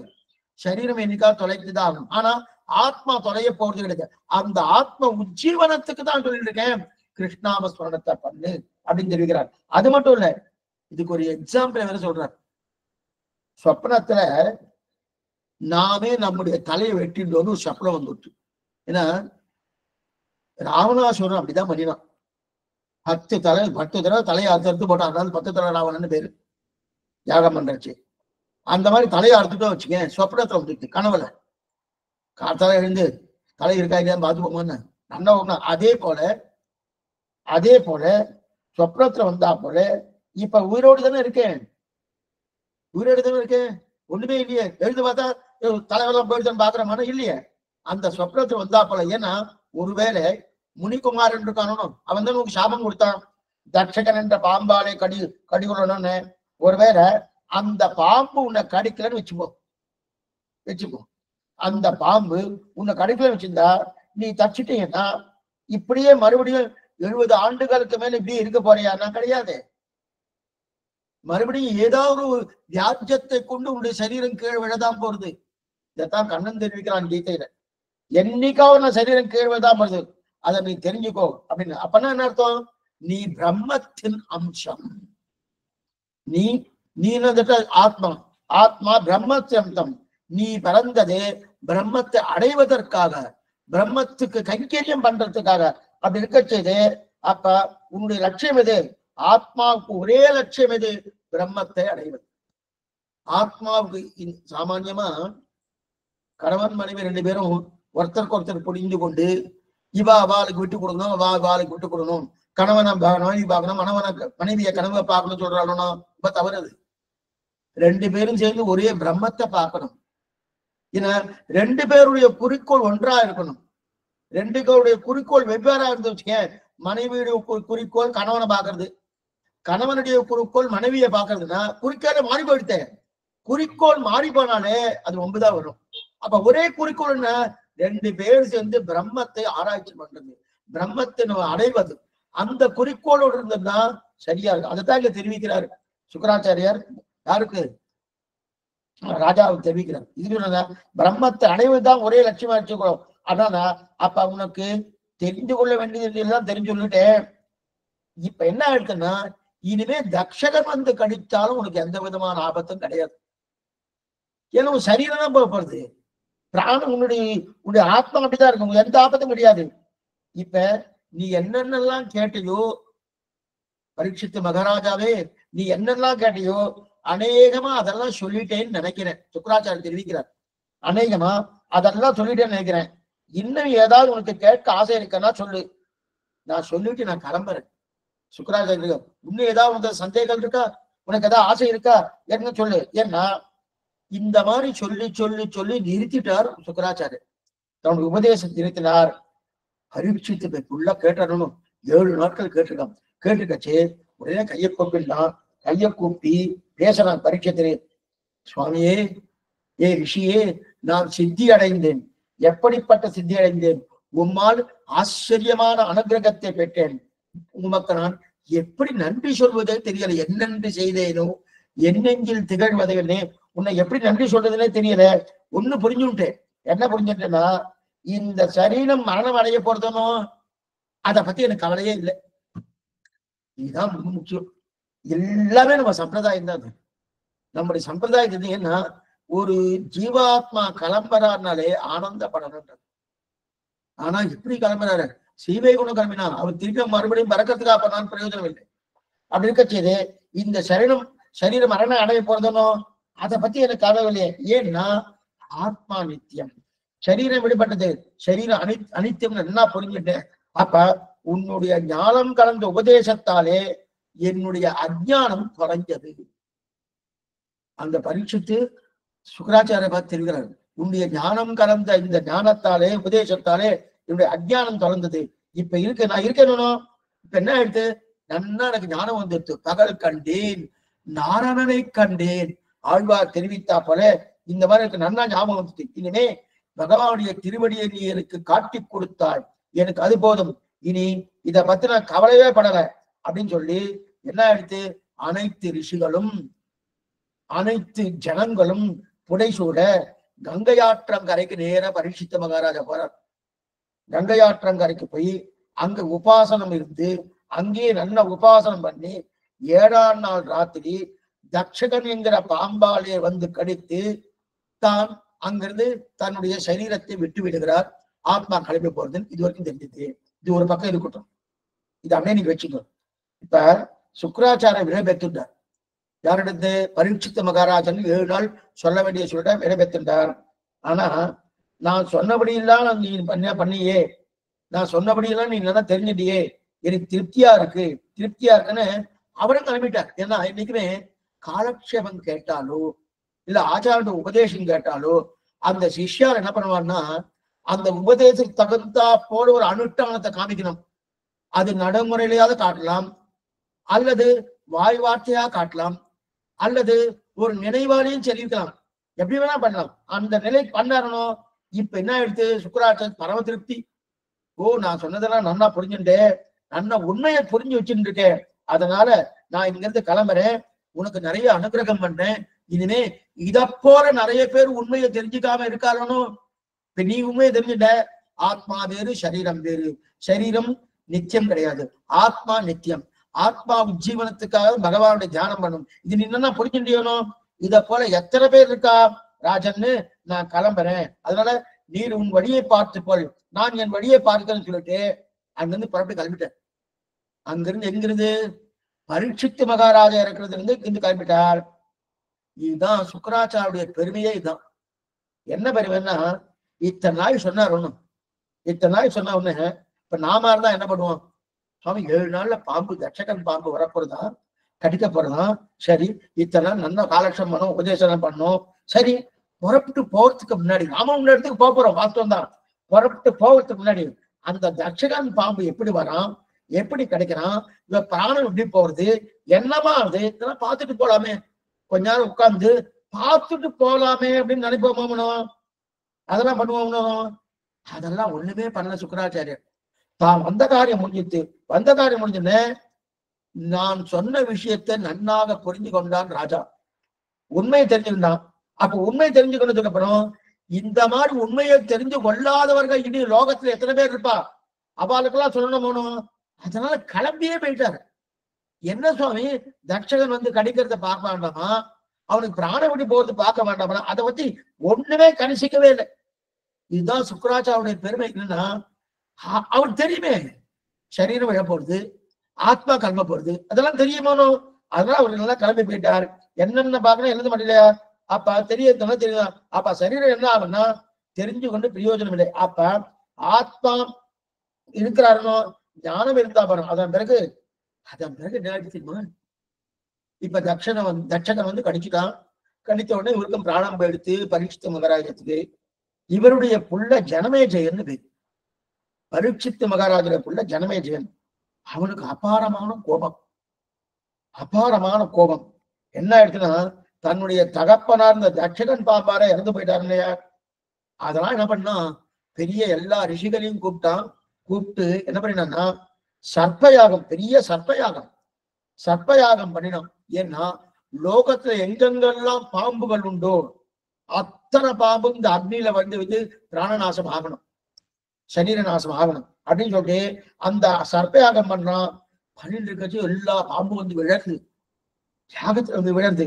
அதுக்கப்புறம் பிரகஸ்பதி வந்து, ஏ ஜனமேஜயா, தப்பு பண்ணிட்டு இருக்க, உங்க தகப்பனார் போது அது விதிவசம், ஏதோ அந்த முனிக்குமாரோட சாபம் வந்துடுத்து, அந்த சாபத்தாலே போனாரே தவிர நீ அதுக்காக நீ ஊர்ல இருக்கக்கூடிய பாம்பெல்லாம் ஒழிக்கிறாயே, இது நியாயமா? ஏதோ தட்சகனுங்கிற ஒரு பாம்பு வந்து கடித்தபடியால உங்க தகப்பனார் போயிட்டான்றதுக்காக ஊர்ல ஒரு பாம்பும் இருக்கக்கூடாதுன்னு இந்த மாதிரி பண்றேன், இது நியாயமே இல்லையே அப்படின்னு சொன்ன உடனே சரின்னு கேட்டு அதை விட்டுட்டான்னு தெரியும். எதுக்கு சொன்ன, இதையும் சேர்த்து சொல்றார், சொல்லி விட்டுட்டார். இப்ப இது ஜனமேஜயனுடைய சரித்திரம். அதோடு கடைசியா சொல்றார், மார்க்கண்டேயனும் கரியே. மார்க்கண்டேயர் பிரளய காலத்திலே ஆலமா மரத்தின் இளமேல் ஒரு பாலகனாய் ஞானமேடும் உண்டான் அரங்க தரவனையான்னு சிறிய ஆலந்தர கண்ணனம்பெருமான வீட்டு இருக்கிறானோ பிரளய காலத்துல. அதை பார்த்தவர் யாருன்னு மார்க்கண்டேயர். அதை பார்த்தவர் பூர்ணமா தான் மார்க்கண்டேயனும் கரியேன்னு ஆழ்வாருடைய பாத்திரம். அந்த பிரளய சமுத்திரத்தின் நடுவிலே ஆலந்தரிலே கண்ணனை கண்டதை சொல்லி பாகவத புராணத்தை இதோடு முழுக்க சொல்றார். அப்ப பாகவத வைபவம் என்ன இதெல்லாம் சொல்லிட்டு இறுதியாக பாகவத புராணம் யாரெல்லாம் சொல்கிறார்களோ, யாரெல்லாம் வாசிக்கிறார்களோ, யாரெல்லாம் இதை வந்து மரணம் பண்ணுகிறார்களோ, யாரெல்லாம் இதை தியானம் பண்ணுகிறார்களோ அவளுக்கு என்னென்ன பலன்கள் அதை சொல்லி முடிக்கிறார். அப்ப கடைசியா சொல்றது ஆலந்தரில் கண்ணன் படுத்துக் கொண்ட நிலையை கடைசியா தெரிவிக்கிறார். அந்த சரித்திரத்தை, இந்த சரித்திரம் உங்களுக்கு தெரியும், ஆலபாமரத்திலே ஒரு பாலகனாய் அதை முடிச்சுக்கிறார். சரி சுவாமி, இதெல்லாம் என்ன சுவாமி, இதெல்லாம் என்ன, யாரெல்லாம் சொல்லுன்னு சொல்றாலோ சொல்லுன்னு தூண்டுவாளோ சில பேர், அவளுக்கு என்னென்ன பலன்கள் சொல்லி இந்த பாகவதத்தை முடிக்கிறார். அப்ப 4 ஸ்லோகங்கள் சொல்லி முடிக்கிறார். என்னென்ன 4 ஸ்லோகங்கள் அடையன்னு சொல்ல போறேன், நீங்களும் திருப்பி சொல்லலாம், கடைசியில சொல்றேன். ஏன்னா பாகவதத்துல 12 ஸ்கந்தங்கள் எத்தனை ஸ்லோகங்கள் இருந்தாலும் அத்தனை ஸ்லோகங்களும் அடியன் பூர்த்தியா சொல்லலை. அடியன் ஏதோ 1, 2 தான் சொன்னேன். இருந்தாலும் பாகவதத்தை சொல்லப்பட்ட கருத்து என்னவென்றால், ஒரு அரை ஸ்லோகம் சொன்னா கூட போறோம், அதனுடைய முழுமையான பலன் கிடைக்கிறதுன்னு சுக்கராச்சாரியர் தெரிவிக்கிறார். அதனால நம்ம இந்த காலட்சேபம் முடியும் போது ஒரு 4-3 ஸ்லோகங்கள் சொல்றேன், அடியன் சொல்றேன், நீங்க திரும்ப சொல்லுங்க. அது சொன்னதுக்கு அப்புறம் பாகவதத்தை நாமும் சொல்வோம் என்கிற நிலையிலோடு அதை முடிக்கலாம். இப்ப என்ன ஆயிடுச்சு, இப்ப இதோடு அந்த பாகவத ஸ்கந்தத்தை 12ஆம் ஸ்கந்தம் முற்று பெற்றது. இதோட முடிஞ்சிட்டு அவ்வளவுதான் சுவாமி. காட்டுமறையை அவ்வளவுதானா, இது ருக்மணி கல்யாணம் இருக்கு, இதோட முடியல, இன்னும் ருக்மணி கல்யாணம் இருக்கு. ஏன்னா ருக்மணி கல்யாணம் முன்னாடியே நடந்துருத்து, பாகவதத்தில் முன்னாடி சொல்லப்பட்டது. ஆனா நம்முடைய பூர்வாச்சாரியால் பாகவத புராணத்தை சொல்லும் போது எப்பவுமே ருக்மணி கல்யாணத்தை கடைசியில தான் சொல்லுவார். அதனாலதான் அடியேன் அதே கிரமத்திலே சொல்லியிருக்கேன். ருக்மணி சொல்லணும், கண்ணன் அவதரித்து அவதரித்தான் ரோகிணி நட்சத்திரம் ஆவணி மாசத்திலே. ஆனா மகாலட்சுமியை கைப்பிடிப்பதற்காக கண்ணனுடைய அவதாரம். மகாலட்சுமியார் சுவாமி ஸ்ரீதேவி நாச்சியார், அந்த ஸ்ரீதேவி நாச்சியார் தான் ருக்மிணி பிராட்டி. அந்த ருக்மிணிக்கும் கண்ணனுக்கும் எப்படி கல்யாணம் நடந்தது? அந்த ருக்மிணி கல்யாணத்தோடு இந்த பாகவத புராணம்ன்றது பூர்த்தி ஆனது. இதோட சாத்த முடியாது. பீஷ்மகன் ஒரு ராஜா, பீஷ்மகன் பேர், அதை சுருக்கமா சொல்றேன் எல்லாமே. அந்த பீஷ்மகன் ராஜாவுக்கு புத்திரியாகத்தான் ருக்மிணி தேவி பிறந்தார். ஏன்னா ருக்மிணிக்கு கண்ணனை விவாகம் பண்ணிக்கொள்ளணும்னு ஆசைப்பட்டார். கண்ணனை விவாகம் பண்ணிக்கொள்ளணும், கல்யாணம் பண்ணிக்கணும் ஆசைப்பட்டார். அதனால என்ன பண்ணார், 7 ஸ்லோகத்தை எழுதினார். 7 சம்ஸ்கிருத ஸ்லோகம். 7 ஸ்லோகத்தை எழுதி சந்தேஷமாக எழுதி அதை ஒரு பிராமணன் கையில கொடுத்து துவாரகையில கொண்டு போய் கொடுத்து அந்த கண்ணன் அதை படிக்க வைத்து கண்ணன் தன்னை விவாகம் பண்ணி கொள்ள வேண்டும் என்கிற நிலையிலே அந்த ஸ்லோகத்தை கொடுத்து அமைச்சிருக்கார். அந்த ஓலச்சூடு எடுத்துன்னு பிராமணன் போனார். போயிட்டு சுருப்பா சொல்ற, அப்புறம் விவரமா சொல்றேன். கொண்டு போய் நேர கண்ணன் கொடுத்த உடனே கண்ணன் அங்கிருந்து அந்த 7 ஸ்லோகத்தை படித்து தேரிலே அமர்ந்து கொண்டு வாயு வேகம் என்ன மனோவேகம் என்ன அந்த வேகத்தோடு ருக்மிணி விவாகம் பண்ணி கொள்வதற்காக இங்க வந்திருக்காங்க. குண்டினபுரம் பேரு, அதாவது குண்டினபுரம்னு பேரு. குண்டினபுரம்னா எங்க இருக்குன்னா மகாராஷ்டிரால விதர்ப தேசம். விதர்ப தேசம் நாக்பூர். இன்னைக்கு நாக்பூர் இருக்கணும் விதர்ப தேசம்.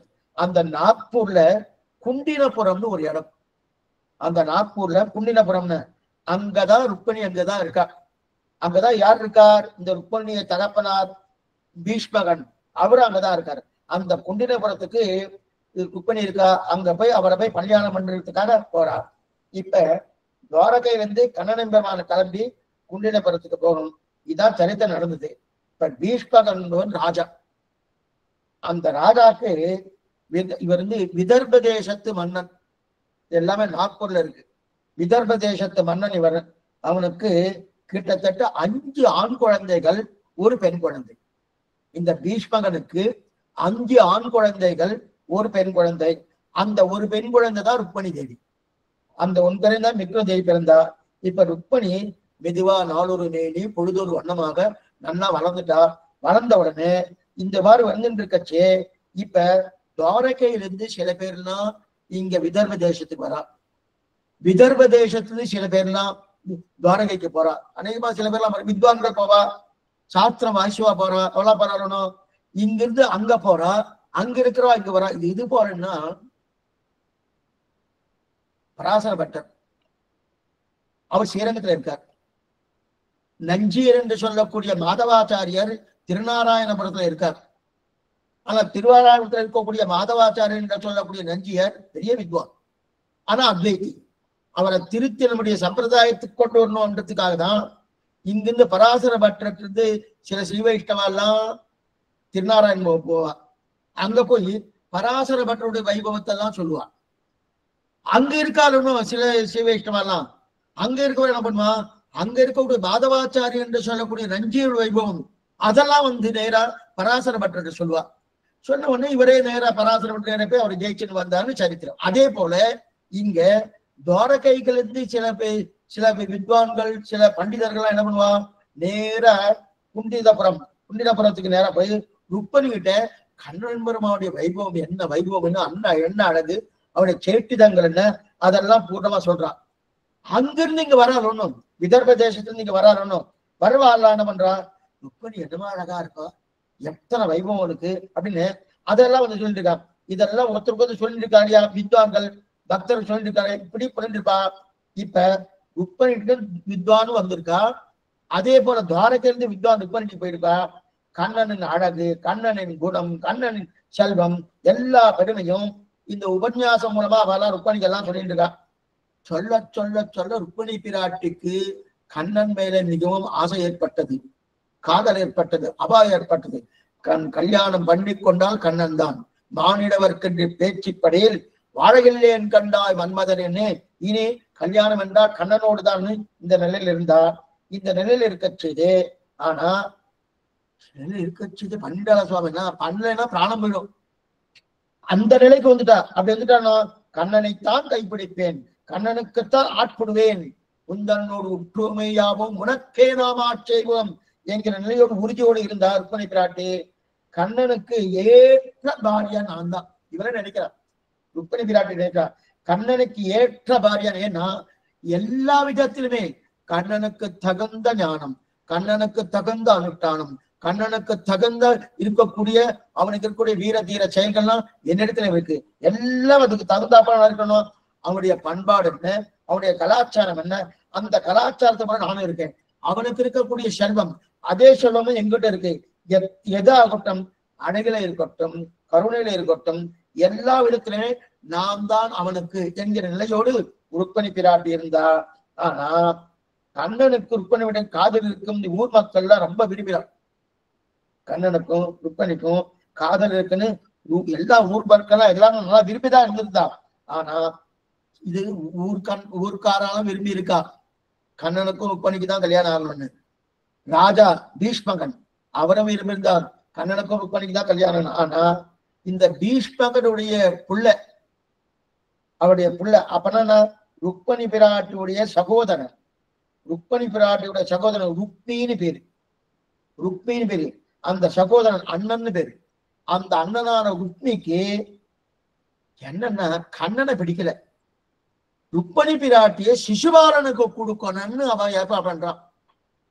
தன்னுடைய தகப்பனார் பீஷ்மகட்ட சண்டை போட்டு கிடையாது, என்னுடைய தங்கையே ருக்மணி பிராட்டிய சிசுபாலனுக்கு தான் கொடுப்பேன் அப்படின்னு என்னென்ன தடபுடலான ஏற்பாடுகள் உண்டோ எல்லா ஏற்பாடும் பண்ணிட்டு இருக்கான். தவறான எண்ணம், நல்ல எண்ணமே கிடையாது.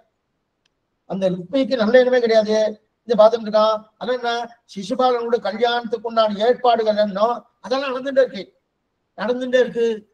இந்த ஏற்பாடு வரைக்கும் வந்து விட்டு இனிமே நம்ம என்ன பண்ணலாம். ஏன்னா கண்ணனும் ருக்மணி பிராட்டும் ஒருத்தர் சந்தித்து கொண்டாருன்னா கிடையாது.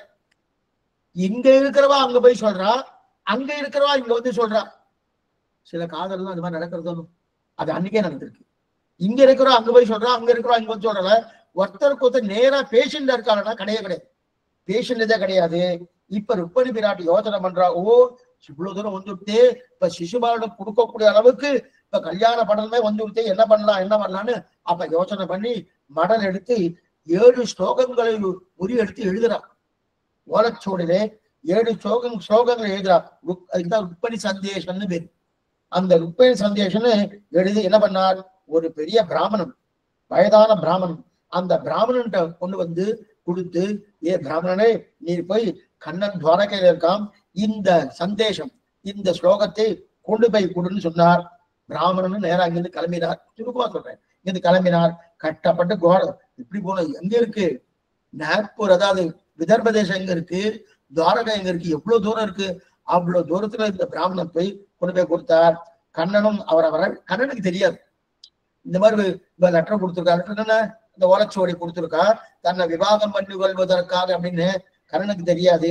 தெரியாதபடியால் அந்த பிராமணனை உபசரித்து என்ன வந்து ஏதோ வந்திருக்கிறேன், பிராமணனா வந்திருக்கிறேன், என்கிட்ட ஏதோ எதிர்பார்த்து தான் வந்திருக்குன்னு நினைக்கிறேன். ஆனா பிராமணெல்லாம் எதிர்பார்க்கப்படாதே, நீர் ஏன் வந்தாரு, இவ்வளவு தூரம் வந்திருக்கிறேன் அப்படின்னு கேட்டுருக்கச்சே, என்ன எதிர்பார்த்துன்னு வந்திருக்காரு, என்ன வேணும் எங்கிட்ட இருந்து உங்ககிட்ட அப்படின்னு பிராமணனை பார்த்து கண்ணன் பெருமான் கேட்கிறான். நான் உங்ககிட்ட ஒன்னும் எதிர்பார்த்துட்டு வரல, உமக்கு கொடுத்துட்டு போறதான் வந்தேன். ஏ கிருஷ்ணா, உங்ககிட்ட கொடுத்துட்டு போறதான், என்கிட்ட கொடுக்கணுமா, நான் பெரிய பணக்காரன், நீ வந்து ஒண்ணுமே இல்லையே, நீ பிராமணனா, இல்ல ருக்மணி பிராட்டியும் உன்கிட்ட கொடுக்கணும்னு வந்திருக்கேன் அப்படின்னு சொல்லி, அப்ப அந்த ருக்மணி பிராட்டி கொடுத்த அந்த 7 ஸ்லோகங்கள் கொண்ட அந்த ஓலச்சுவடி சந்தேஷம் இருக்கு இல்லையா, அதை கொடுக்கிறார். கொடுத்த உடனே கண்ணன் அதை வாங்கி இடுப்புலதான் சொல்லிட்டு இருந்தார். அந்த பிராமணன் இடுப்புல சொல்லிட்டு கொடுத்து அந்த ஓலச்சுவடி எடுத்து கொடுக்கிறார். கண்ணன் கொடுத்த உடனே அந்த பாட்டு வாசிக்கிறார். வாசிச்சார். 7 ஸ்லோகங்கள் பார்த்தாரு.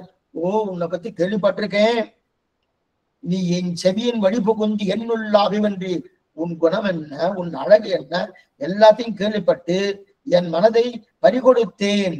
யார் சொல்றா, ருக்மணி பிராட்டி சொல்ற. அந்த லெட்டர்ல உன்னுடைய குணங்கள் என்ன, உன்னுடைய அழகு என்ன, எல்லாமே கேள்விப்பட்டு என்னுடைய பூர்ணமான சரீரத்தை உனக்கு பறி கொடுத்துட்டேன். ஏன்னா அதனால நான் வெக்கப்பட்டு நிற்கிறேன். எப்படியாவது உன்னை அடைந்தே ஆகணும். இந்த உலகத்துல எத்தனையோ சாம்சாரிகமான தாபங்கள் இருக்கு. ஆனா அதெல்லாம் விட்டுட்டு உன்னிடத்தே வர வேண்டும் என்கிற நிலையோடு நான் அமர்ந்து கொண்டிருக்கிறேன். அந்த அமிர்தமாக நீ இருக்கிறாய். நான் உன்னிடத்தை ஆசை வைத்தது தப்பா? எந்த ஆசை வைத்து தப்பா? அது மட்டும் இல்ல, எந்த உயர்ந்த குலத்தில் பெண்ணோ, எந்த குலப்பெண்ணோ உன்னை போல ஒரு புருஷோத்தமன் அடைவதற்குண்டான ஒரு தன்மை இருந்தாலும் அவ பிரார்த்தித்தான் பெற வேண்டும் என்கிற நானும் உன்னிடத்துல பிரார்த்திக்கிறேன். எதற்காக பிரார்த்திக்கிறேன்னா, ஏன்னா நான் எங்காவது சிசுபாலனுக்கு ஆட்பட்டேன் என்றால் என்னுடைய அண்ணன் சிசுபாலனுக்குத்தான் இந்த ருக்மணி பிராட்டியை கொடுக்க வேண்டும் என்கிற ஒரு நிர்பந்தத்தோடு இருந்துருக்கான். அதனால நீ என்ன பண்ணணும், நீ இங்கிருந்து வந்து என்னை மீட்டு கொண்டு போகணும். அப்படின்னா இந்த சரீரம், இந்த மாமிசமாகட்டும், உயர்ந்த சிங்கத்துக்காக போக வேண்டுமே தவிர இந்த சரீரம் ஒண்ணுமில்லாத நரி, காட்டில் இருக்கக்கூடிய நரிக்கு போகப்படாது. அப்ப உயர்ந்த சிங்கமாக இருக்கக்கூடிய யாதவ சிம்மம் யாரு? கண்ணன் பெருமான். அந்த சிங்கத்துக்கு போனோம். அதை போல் சிசுபாலனுக்கு ஆட்படாமல் சிங்கமாக உன்னையே தேடி வந்தேன் அப்படின்னு தெரிவிக்கிறார். அதனால நான் என்ன பண்றது தெரியுமா? இப்ப சொல்றேன், அதுக்கு முன்னாடி யுக்தியை சொல்றான் ருக்மணி பிராட்டி. யுக்தி என்ன சொல்றேன்னா, நான் வந்து எனக்கு விவாகத்துக்கு உண்டான ஏற்பாடு ஆயின்றிருக்கு. ஆனா சிசுபாலனைத்தான் கைப்பிடிக்கிற நிலையோடுதான் ருக்மி பண்ணிட்டு இருக்கார். ஆனா என்ன பண்ணுவா, நாங்கள் ஒரு குலதெய்வத்துக்கு ஒரு பூஜை பண்ணுவோம். அந்த குலதெய்வ என்ன தெய்வ நம்பிக்கை இருக்கணும் பூஜை பண்றச்சே. அப்ப தான தர்மங்கள் பண்றதெல்லாம் எல்லாமே உண்டு. இருந்தாலும் நான் தான தர்மங்கள் பண்றது உண்மையானாலும், குலதெய்வ பூஜை கூடுவது உண்மையானாலும், நீ அவசியம் என்னை வந்து மீட்டு கொண்டு போக வேண்டியதுன்னு நினைக்கிறேன் அப்படின்னு நினைக்கிறார். லெட்டர் எழுதிட்டார். அந்த லெட்டரை பூர்ணமா எழுதிட்டார். அது மட்டும் இல்ல, என்னுடைய அண்ணனாக இருக்கக்கூடிய இந்த அண்ணன் என்ன பண்ணினா, வேறு ஏற்பாடு பண்ணிட்டு இருக்கார் சிசுபாலனுக்கு. சிசுபாலன் என்னவே தெரியும். கண்ணனுக்கு இன்னொரு அத்தை பிள்ளை சிசுபாலன், ஒரு அத்தை பிள்ளை அர்ஜுனன், இன்னொரு அத்தை பிள்ளை சிசுபாலன். நல்லாவே தெரியும் சிசுபாலனுக்கு ஏற்பாடு ஆகிட்டு இருக்கு. அதனால நான் என்ன பண்றேன்னா, நீ எப்படி என்னை வீட்டு கொண்டு போகணும் அதையும் தெரிவிக்கிற அந்த யுக்தியை. நாங்க என்ன பண்ணுவோம்னா, கல்யாணத்துக்கு முதல் நாள் குலதேவி யாத்திரைக்கு தேவி பூஜைக்காக நான் வருவோம், கோயிலுக்கு வருவோம். கோயிலுக்கு வந்தச்சு அப்ப அங்க ஒரு தோட்டம் இருக்குமோனோ, அந்த தோட்டத்துக்கு அருளில் நான் இருப்பேன். நீ தேர் எடுத்துட்டு வா, ஏ கிருஷ்ணா, நீ தேர் எடுத்துட்டு வா. தேர் எடுத்துன்னு வந்த உடனே நீ வந்துட்டேன்னு எனக்கு எப்படி தெரியும்? நீ தேர் எடுத்துன்னு வந்த உடனே வந்துட்டேன்னு எனக்கு தெரியணுமோனோ, உடனே உங்களுக்கு சங்கநாதம் இருக்கணும். உங்கள் வடக்கடை தோட்டத்து வாவியில் சங்கநாதம் இருக்கணும். அந்த சங்கத்தை ஊதுன உடனே, ஓ நீ வந்து விட்டான்னு ஆசுவாசப்படுவேன். அப்பன்னா என்ன, யாரும் இல்லாத சமயத்தில் என்னை ராட்சச முறையிலே, இந்த விவாகம் தான் முக்கியம், என்னை ராட்சச முறையிலே கல்யாணம் பண்ணி கொண்டு உன்னுடைய தேரிலே அமைத்துக் கொண்டு நீ அழைத்துக் கொண்டு போ. யார் எதிர்த்து வந்தாலும் ஜெயித்து விடு. இப்படித்தான் நீ வந்து என்னை கடிமணம் புரிய வேண்டும் என்று ருக்மணி எழுதிட்டா. சரி சுவாமி, கண்ணன் பெருமா வரல என்ன, அதையும் ருக்மணி பிராட்டி சொல்றார். ஒருவேளை நீ என்னுடைய இந்த ஓலைச்சுவடியை பார்த்து நீ நடவடிக்கை எடுக்காமல் போய்விட்டால், நல்லா பாருங்க, இந்த ஓலைச்சுவடியை பார்த்து நடவடிக்கை எடுக்காமல் போயிட்டு அப்படின்னா என்னை கடிமணம் புரியணும்ங்கிற அவன் இருக்கணுமோனோ, அந்த நிலை இல்லை அப்படின்னு வந்துட்டுனா, அப்ப நம்ம மேல விருப்பம் இல்லாம இருந்தாயானால் அப்ப என்ன பண்றான், இந்த பிராமணன் உன்னோட வந்திருக்கானோ, அப்ப அவன் வந்ததுக்கு அப்புறம் அவன் திரும்பி வருவதற்குள்ளேயே என்னுடைய பிராணம் இருக்காது. ஏன்னா நான் என்னையே மாய்த்துக் கொள்வேன். இந்த சரீரம் இன்னொருத்தர் கிடையாது, உமக்கே என்று, அதனால் உன்னிடத்துல கொடுத்து விடேன் அப்படின்னு தேவி யாரு, ருக்மணி பிராட்டி இதெல்லாம் சொல்றா. சொன்ன உடனே பூர்த்தியா படிச்சுட்டார். ஏன்னா இவர் போலன்னா அங்க பிராணத்தியாகம். ருக்மணி பிராட்டி தன் உயிரையே தானே மாய்த்துக் கொள்ளக்கூடிய ஒரு தன்மை வந்துடுன்னு சொல்லிட்டார். இவர் போய்தான் ஆகணும். இப்ப கண்ணனை பெருமான் அதை படிச்சுட்டானோ, படிச்ச உடனே அவர் பார்த்து சொல்றார். அவரை பார்த்து என்ன சொல்றாருன்னா, இந்த ஓலை நல்லா எழுதியிருக்காளே, என்னதான் இருந்தாலும் இத்தனை தூரம் காட்டின்யம் உன்னுடைய தேவிக்கு இருக்கப்படாதுன்னு. இத்தனை தூரம் காட்டின்யம், அப்படின்னா கடுமையான மனசு, இப்படிப்பட்ட கடுமையான மனசு இருக்கப்படாதுன்னு பிராமணனை பார்த்து உங்களுடைய தேவிக்கு இது இருக்கப்படாதுன்னார். ராவணன் பாரு என்ன தப்பு பண்ணா என் தேவி, என்ன தப்பு பண்ணா? ஒண்ணும் பண்ணலையே, ஏன் இப்படி காட்டினு சொல்லிட்டு இருக்கேன்னா, ஒண்ணுமில்ல, அவளுக்கு என்னையும் தெரியுது, உன்னையும் தெரியுது, ஓலையும் எழுத்தானையும் தெரியுது, அதை எழுதக்கூடிய 7 ஸ்லோகங்களும் தெரியுது, அந்த 7 ஸ்லோகத்துடைய அர்த்தத்தை என்ன அர்த்தமோ அதையும் பண்ணி எழுத தெரியாது, அதை உன்னை கூப்பிட்டு கொடுத்து இப்படி இப்படி சொல்லுன்னு சொல்ல சொல்லுகிறது, இதெல்லாம் தெரியுது அந்த நிலையில. ஆனா எனக்கு உங்களுடைய தேவியான ருக்மணி பிராட்டை நினைச்சாலே என்ன ஆறுது, காலாழும் நெஞ்சடியும் கண்சுழடும் என்ற மாதிரி அவரை நினைச்சாலே அடுத்த காரியமே நடக்க மாட்டேங்குது. அப்படியே நினைந்து நினைந்து நினைந்து உருகி போயிடுறேனே, உருகி போறனே, அப்படி நினைந்து உருகி போயிடுறேனே அப்படின்னு சொல்றச்சே, இதான் சொன்ன வந்தீரா, நான் என்னமோ என்னுடைய தேவி மேல ஏதோ குற்றம் இருக்கிறா போல சுமைக்கிறான்னு நினைச்சிட்டோம் அப்படின்னு சொன்னோம்னா, அப்ப உடனே என்ன பண்ணா கண்ணன் பெருமான் அங்கிருந்து கிளம்பினான். கிளம்பின உடனே நான் நேர தேரை பூட்டினான். 4 குதிரைகள் இருக்கக்கூடிய தேரு, அந்த தேரை போட்டு பிராமணனையும் உட்கார வைத்துக் கொண்டு அங்கிருந்து வாயு வேகம் மனோவேகம் அங்கிருந்து கிளம்பினான். ராத்திரி பொழுது துவாரகையிலிருந்து கிளம்பினான். புறப்பட்டு மறுநாள் காத்தால் வந்தான் விதர்ப தேசத்துக்கு. எவ்வளவு வேகம்னா அத்தனை வேகம், அத்தனை வேகத்தோடு விதர்ப தேசத்துக்கு வந்துட்டாங்கன்னு வந்துட்டான். வந்த உடனே அதற்குள்ள சிசுபாலனுக்கு ஏற்பாடு ஆகிட்டு இருக்கு. சிசுபாலனுக்கு எல்லா ஏற்பாடு ஆகிட்டு இருக்கு. சில இடத்துலதான் முதல்ல கல்யாணம் ஒருத்தருக்கு இருக்கும்.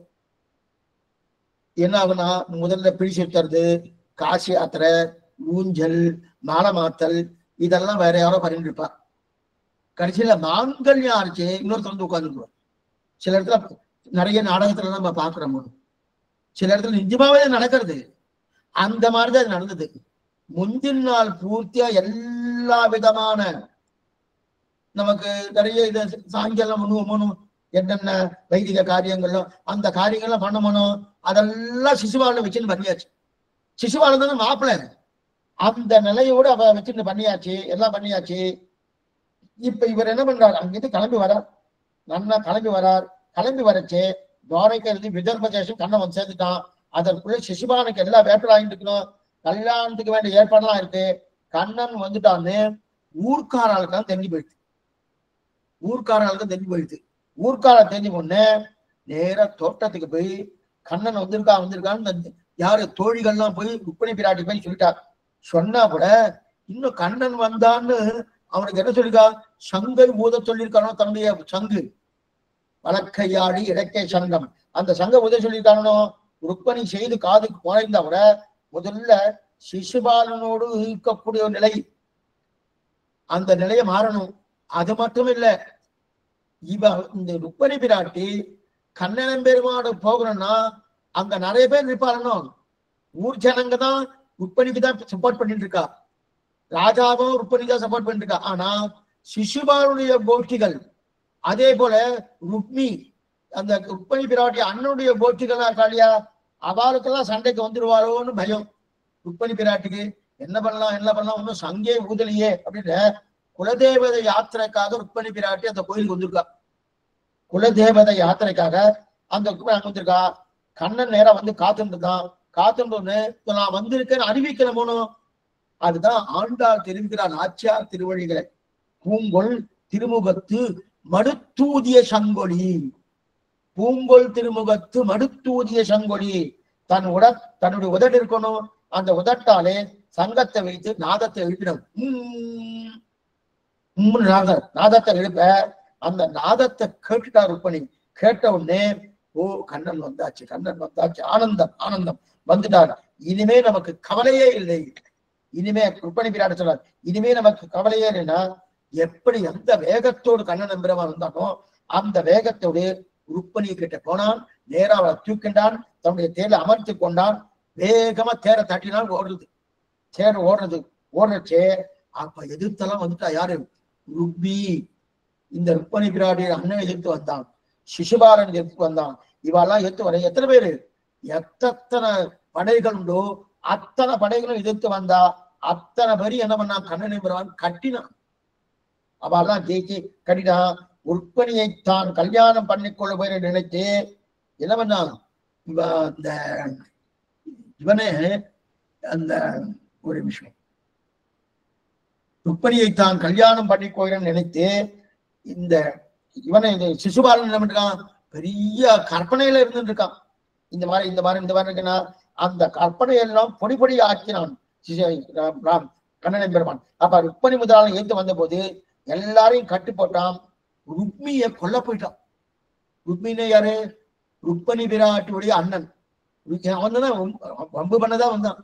அவன் தான் நம்ம பண்ணான், ருக்மிய கொல்ல போனோம்னு. அப்ப ருக்மணி பிராட்டி பிரார்த்திக்கிறா. ஏன்னா தேர்ல உட்கார்ந்துட்டு இருக்காரோ, பிரார்த்திக்கிறா, ஒண்ணுமில்ல, நாம இனிமே கல்யாணம் பண்ணிக்க போறோம். இன்னும் கல்யாணம் ஆகலே. இப்ப ராட்சச விவாகம் தான்.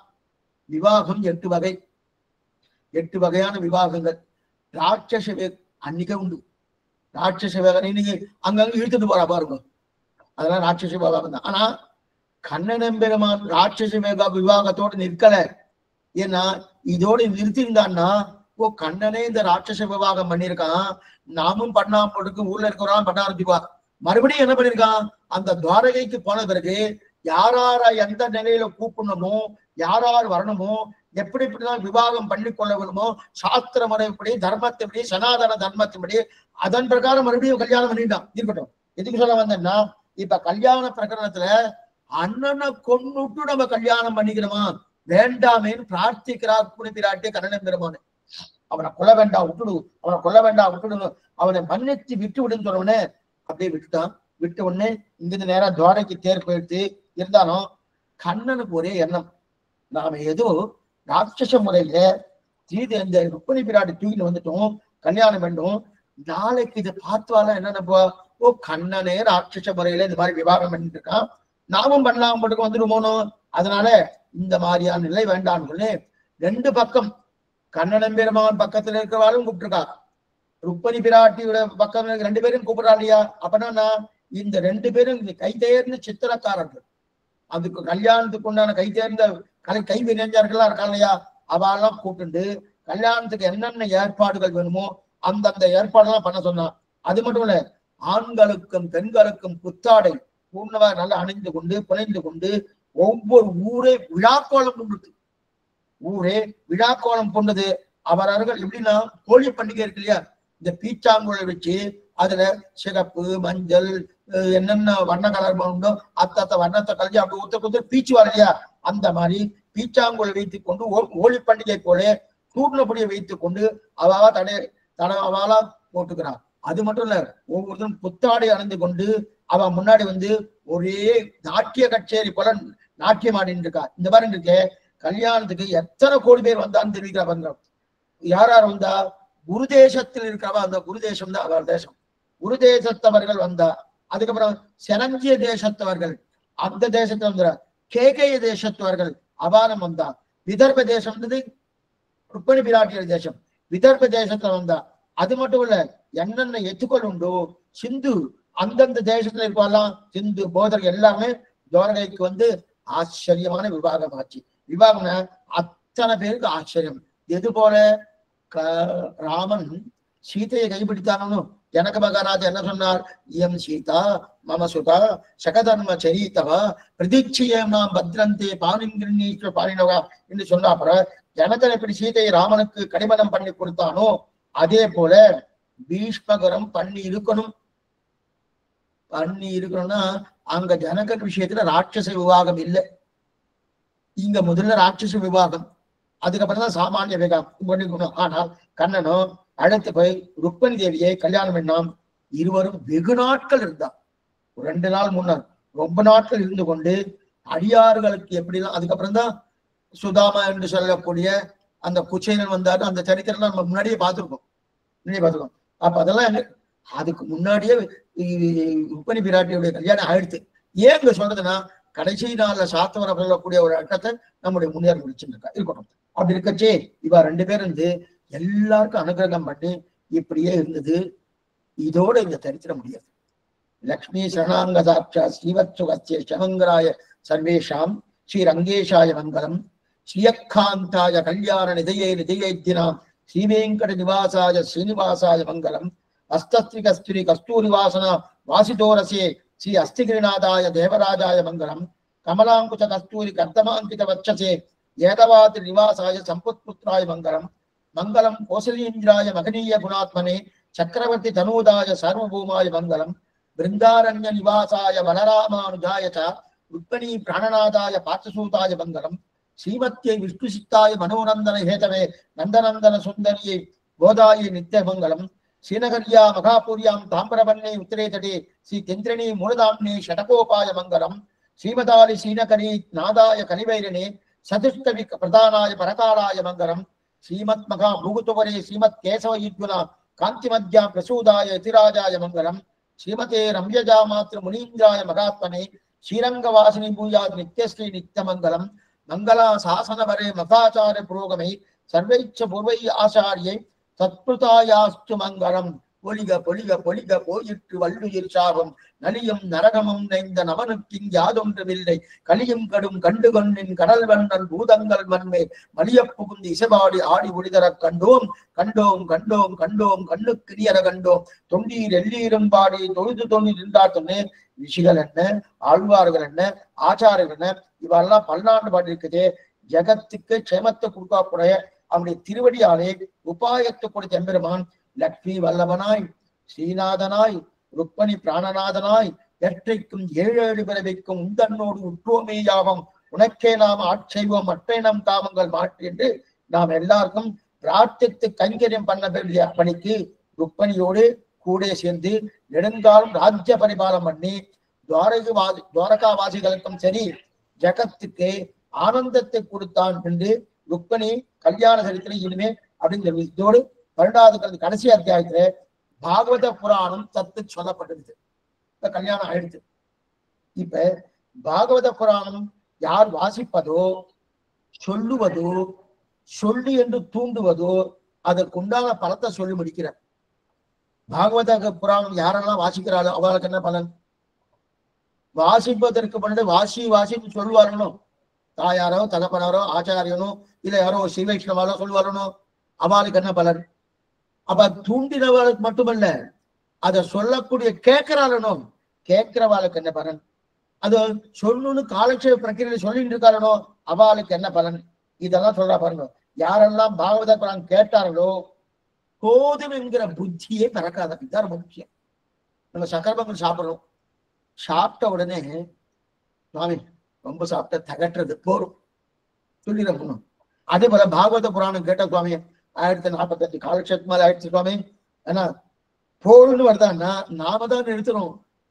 அங்க விஷயம் இல்லைன்னு இல்ல, எங்கிட்ட மனசு இல்ல, எங்கிட்ட எந்த விதமான ஞானம் இல்லை, அதனால நிறுத்தினுமே தவிர கண்ணன் எம்பெருமானுடைய வைபவத்தையும் குப்பணி விராட்டி வைபவத்தையும் சொல்ல சொல்ல சொல்ல நாளாகிறது மட்டும் இல்ல, வருஷமாகிறது மட்டும் அல்ல, ஸ்ரீவைகுண்டம் போனாலும் சொல்லி பிடிச்சி தலை கட்ட முடியுமானா தலை கட்ட முடியாது. அப்ப என்னன்னா போருன்ற மனசே வராது, புத்தியே வராது. மேலும் சொல்லு மேலும் சொல்லு மேலும் பரீட்சித்து அதுதான் கேட்டான். 7 நாள் சொன்னா 7 நாள் இன்னும் கேட்கணும் போட்டு நாடி ஆயிடுச்சு, இன்னும் கேட்கணும் போட்டு நாடி ஆயிடுச்சு. நாடி எடுத்ததுன்னா போருங்கிற புத்தியே வராது.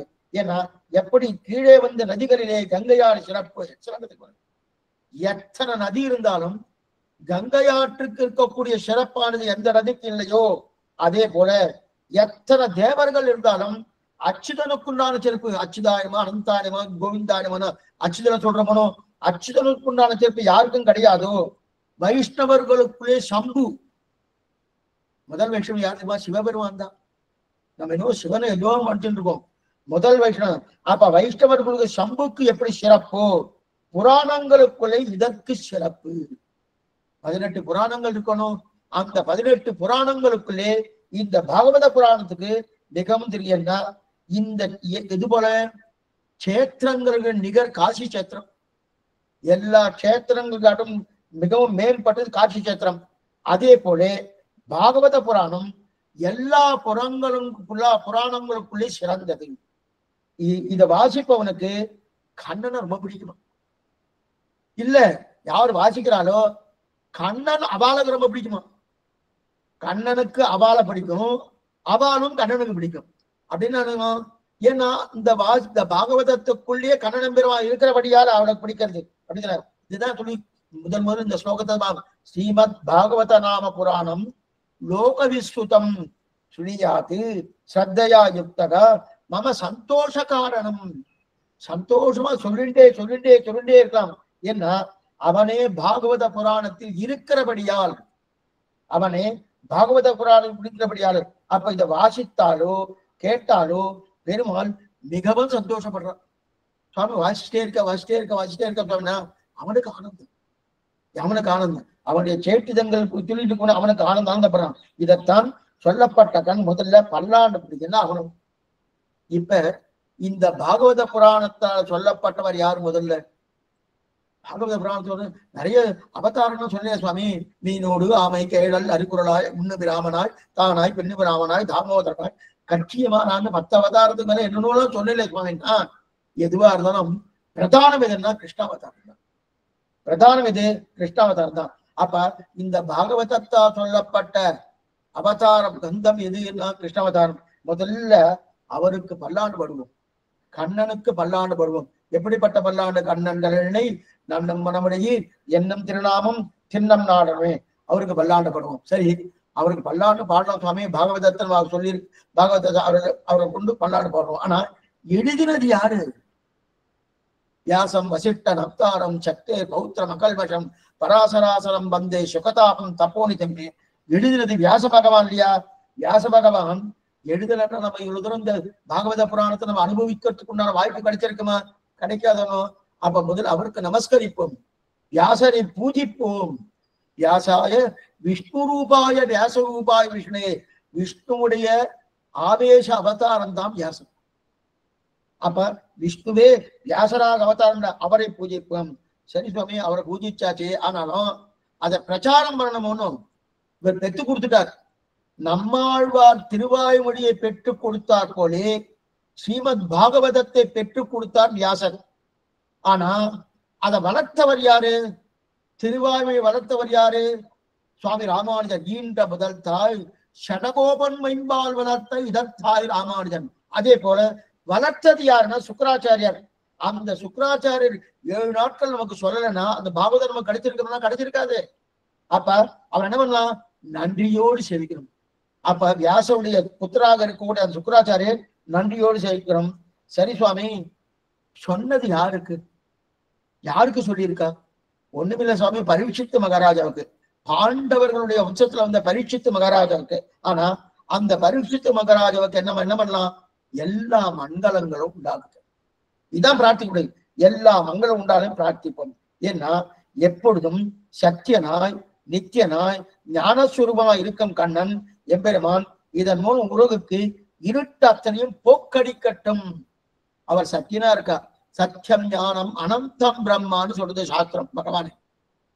அப்படி இருக்கச்சது அந்த சத்தியமா இருக்கக்கூடிய பகவான், நிச்சயமா இருக்கக்கூடிய பகவான், அப்படிப்பட்ட கண்ணன் பெருமான் இந்த லோகத்தில் இருக்கக்கூடிய இருட்டு அஜ்ஞான அந்தகாரம் அத்தனையும் போக்கடிக்கட்டும். ஏன்னா எங்கெங்கெல்லாம் இருட்டு இருக்கோ, எங்கெங்கெல்லாம் அஜ்ஞானம் இருக்கோ அதையெல்லாம் போக்கடிக்கட்டும். எங்கேயும் செல்வ செழிப்பு பெருகட்டும். செல்வ செழிப்புன்னா நிறைய பணம் வரணும்ன்ற அர்த்தம் இல்லை. செல்வ செழிப்புனா தட்டனா கிருஷ்ணாமிர்தம் என்கிற செல்வ செழிப்பு, பகவான் அமிர்தம் என்கிற செல்வ செழிப்பு. அந்த செல்வ செழிப்பு எங்கும் நிகழட்டும். அது மட்டும் பக்தி நன்னா பெருகட்டும். பக்தி பெருகணும். ஏன்னா பக்தியா தொனன்யா சக்தையான்னு பக்தி பெருகணுமோ, பக்தி நன்னா பெருகணும். அது மட்டும் இல்ல, நல்ல சாந்தி தவழ வேண்டும். எங்கும் சாந்தி இருக்கணும். ஓம் சாந்தி சாந்தி சாந்தின்னு சாஸ்திரம் சொல்றதும் அதைத்தான் ஆழ்வார் பொழிகன் 3 தடவை சொல்லியிருக்கிறார். எங்கும் சாந்தி செல்ல வேண்டும். எங்கு குறைபாடு இருந்தாலும் அத்தனை குறைபாடுகள் எல்லாமே அமலங்களோ மலங்களோ, எத்தனை மலங்கள் தோஷம் இருந்தாலும் அத்தனை நீங்கி பழையபடிக்கு அத்தனை இயல்பு நிலைக்கு திரும்பணும்.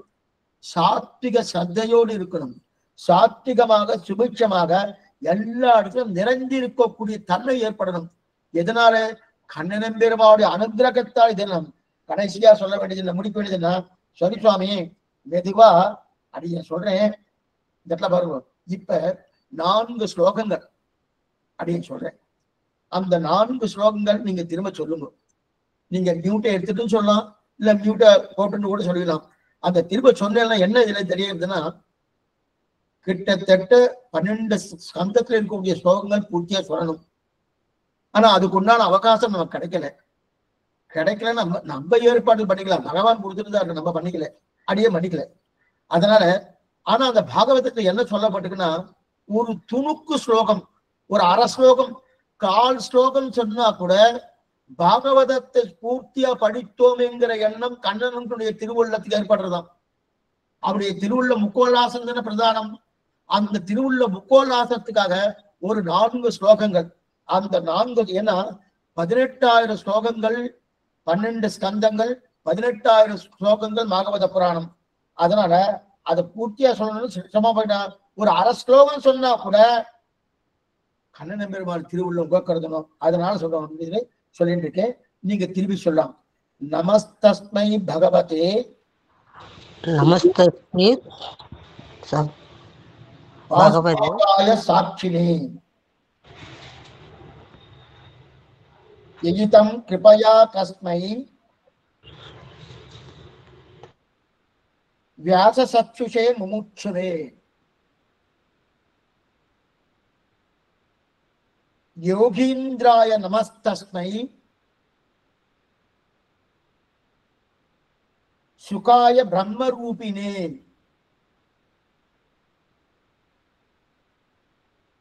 சம்சார சப்ததட்டம் யகா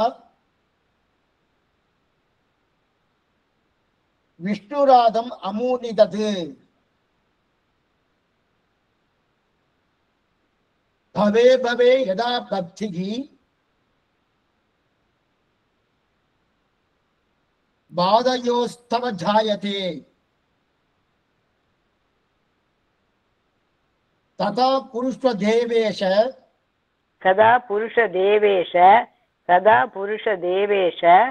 நாதஸ்த்வம்னோ யதாஹ பிரபுஹு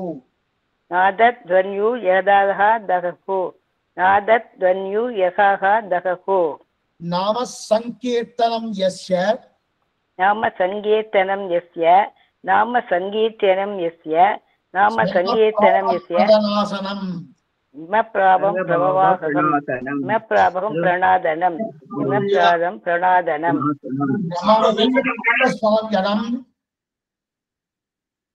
பிரமாமோ துக்க ஸ்மரமஸ்வரம் பிரணாமோ துக்க சமனஸ்தவம் நமாமி ஹரிம் பரம் நமாமி ஹரிம் பரம் நமாமி ஹரிம் இதோட ஸ்லோகங்கள் இது. இந்த ஸ்லோகம் முடியாது. இது என்னன்னா, பகவானுடைய நாம சங்கீர்த்தனம் இருக்கு இல்லையா, அந்த நாம சங்கீர்த்தனத்தை பண்ணாலே பகவானுக்கு அத்தனை ஆனந்தம். அந்த ஹரிநாம சங்கீர்த்தனாலே ஜகத் அடங்கிலும் எங்கேயும் சாந்தி செழிக்க வேண்டும். ஏன்னா இன்னைக்கு ஜகத்துல எத்தனை கோஷங்கள், எத்தனை சிரமங்கள், எத்தனை ஒவ்வொரு இடத்துக்கு போயத்துல இவா இறஞ்சிட்டா அவ இறஞ்சிட்டா இது போயிடுத்து அங்க வெள்ளம் என்னன்றா. அல்லது சாந்தி வேணுமனோ, அந்த பகவானுடைய அனுகிரகத்தாலே சாந்தி நிலவட்டும், எங்கும் செழிப்பு வளரட்டும். அது மட்டும் இல்ல, பக்தி நல்லா தவழ வேண்டும். பக்தி கண்ணன் பெருமானுடைய மேல பக்தி, அந்த பக்தி தழ வேண்டும். அந்த பக்தி தவழணும்னா என்ன பண்ணலாம்? ஒண்ணு அவனே தான் பிரார்த்திக்கணும். என்னன்னு பிரார்த்திக்கிறது? ருக்மணி நாயிகா சமேத மணி சத்யபாமா நாயிகா சமேத, ருக்மணி சத்யபாக நாயிகா சமேத அந்த கிருஷ்ணன் பெருமானத்துல பிரார்த்திக்க வேண்டியதுதான். ஏன்னா நாமே பக்தி பண்ண முடியுமா? பண்ண முடியாது. அப்ப ருக்மணி சத்யபாமா சமேத கிருஷ்ணன் பெருமனை பிரார்த்திக் கொள்வோம்.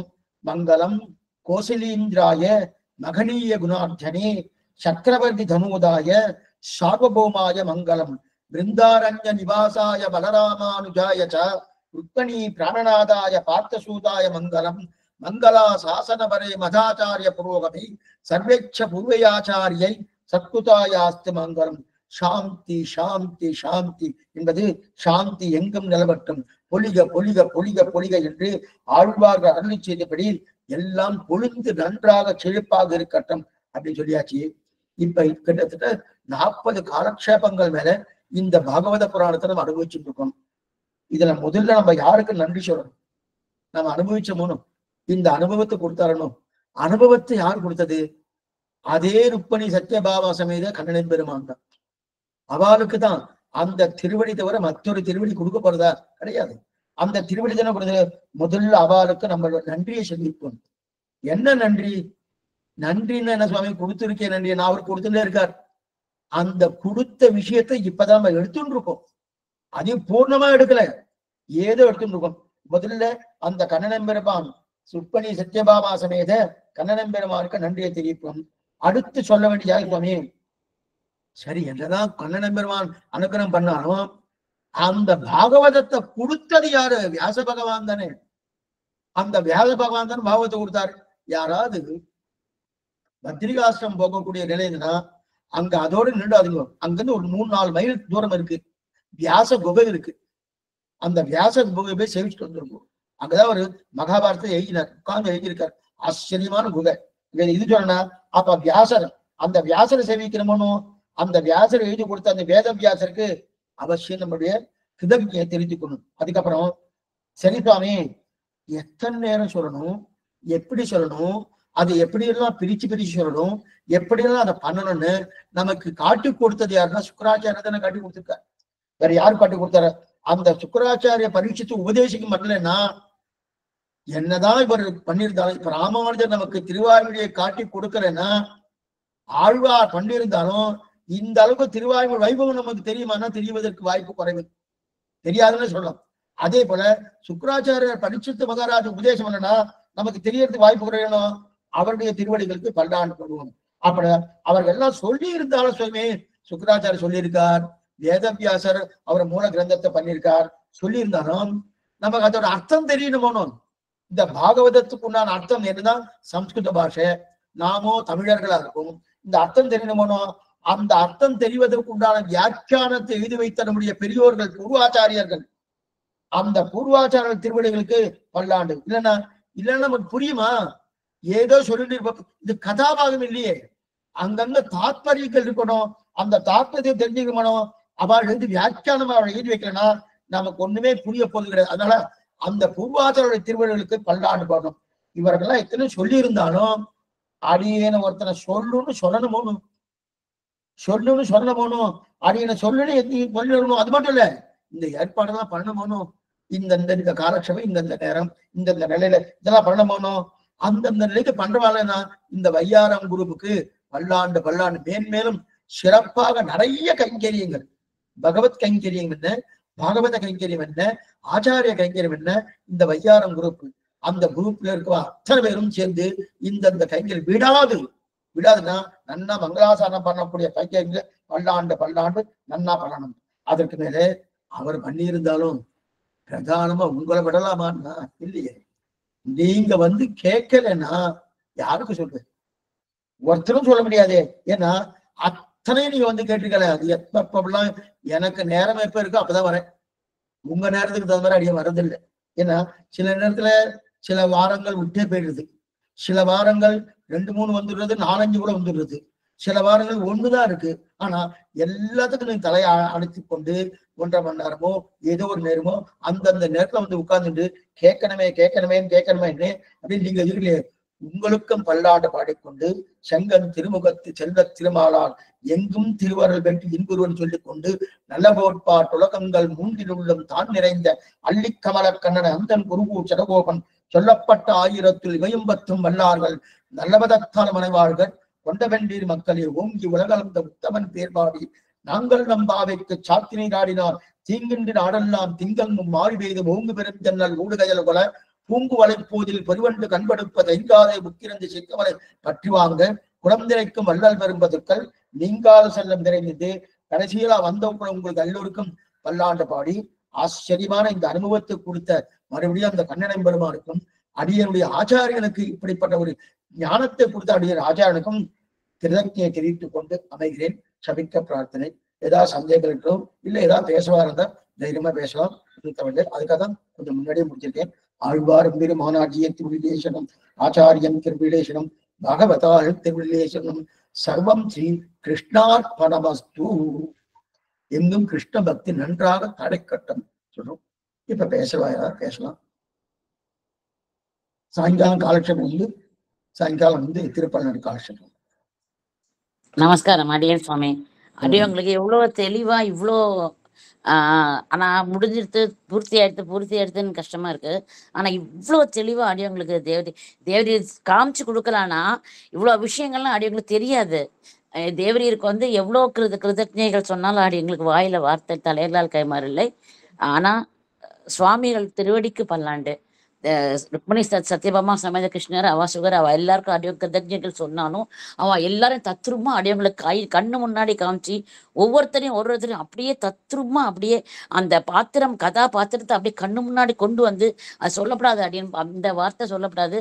ஆனா அப்படி அடியங்கள் வந்து அன்வைக்கிறதுக்கு இவ்வளோ ஒரு அற்புதமான ஒரு ஒரு ஒரு இந்த கிரந்தம் சொல்லி கொடுத்தது தெரியுமா சுவாமி?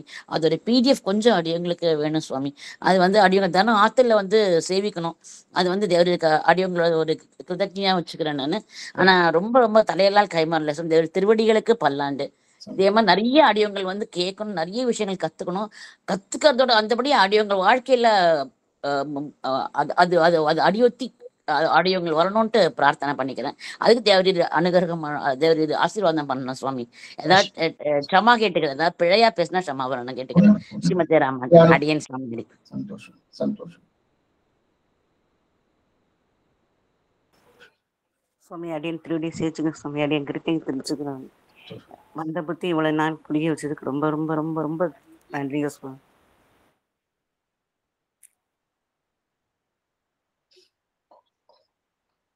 அடியன் சுவாமி நமஸ்காரம். தேவரே சாதிச்சது எல்லாமே ரொம்ப சிறப்பா நல்லா இருந்தது சுவாமி. கேட்க கேட்க இன்னும் கேட்க மாட்டோமோ அப்படின்னு தான் இருந்தது. அதுவும் இன்னைக்கு பூர்த்தி பண்ணுறதுங்க போது பூர்த்தி ஆறுதே. இப்போ நான் ரொம்ப சில நாளைக்கு என்னால் முடியாது. தேவரே சொன்ன மாதிரி நான் மத்தியில கேட்டுட்டே தான் இருந்தேன். நீ கேட்டு ஒவ்வொரு நாளும் நீ எப்போ வரும் தான் இருக்கு. சில அசந்தத்தினால ஜாயின் பண்ண முடியாம போயிருக்கேன் சுவாமி. தேவரையோட ஃபுல்லாவே நான் கேட்டிருக்கேன். ரொம்ப நல்லா சிறப்பா சொல்லுவாரு. தன்யோஸ்மி சுவாமி. தேவரீருக்கு பல்லாண்டு பல்லாண்டு பல்லாண்டு.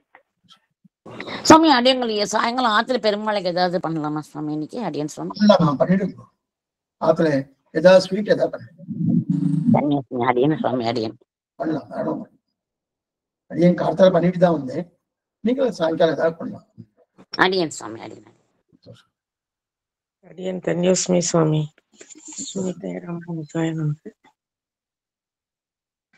அடியன் சுவாமி தன்யோஸ்மி சுவாமி. தேவரே திருவடிகளுக்கு பல்லாண்டு சுவாமி. இது இவ்வளவு நாள் டிராவல் பண்ணி இந்த உங்களோட இந்த சம்பந்தம் இனி எப்பவும் தொடரணும்னு நாங்க அதே கிருஷ்ணர் ருக்மணி சமேத பகவான்கிட்ட பிரார்த்திச்சுக்கிறோம் சுவாமி. அடியன் சுவாமி.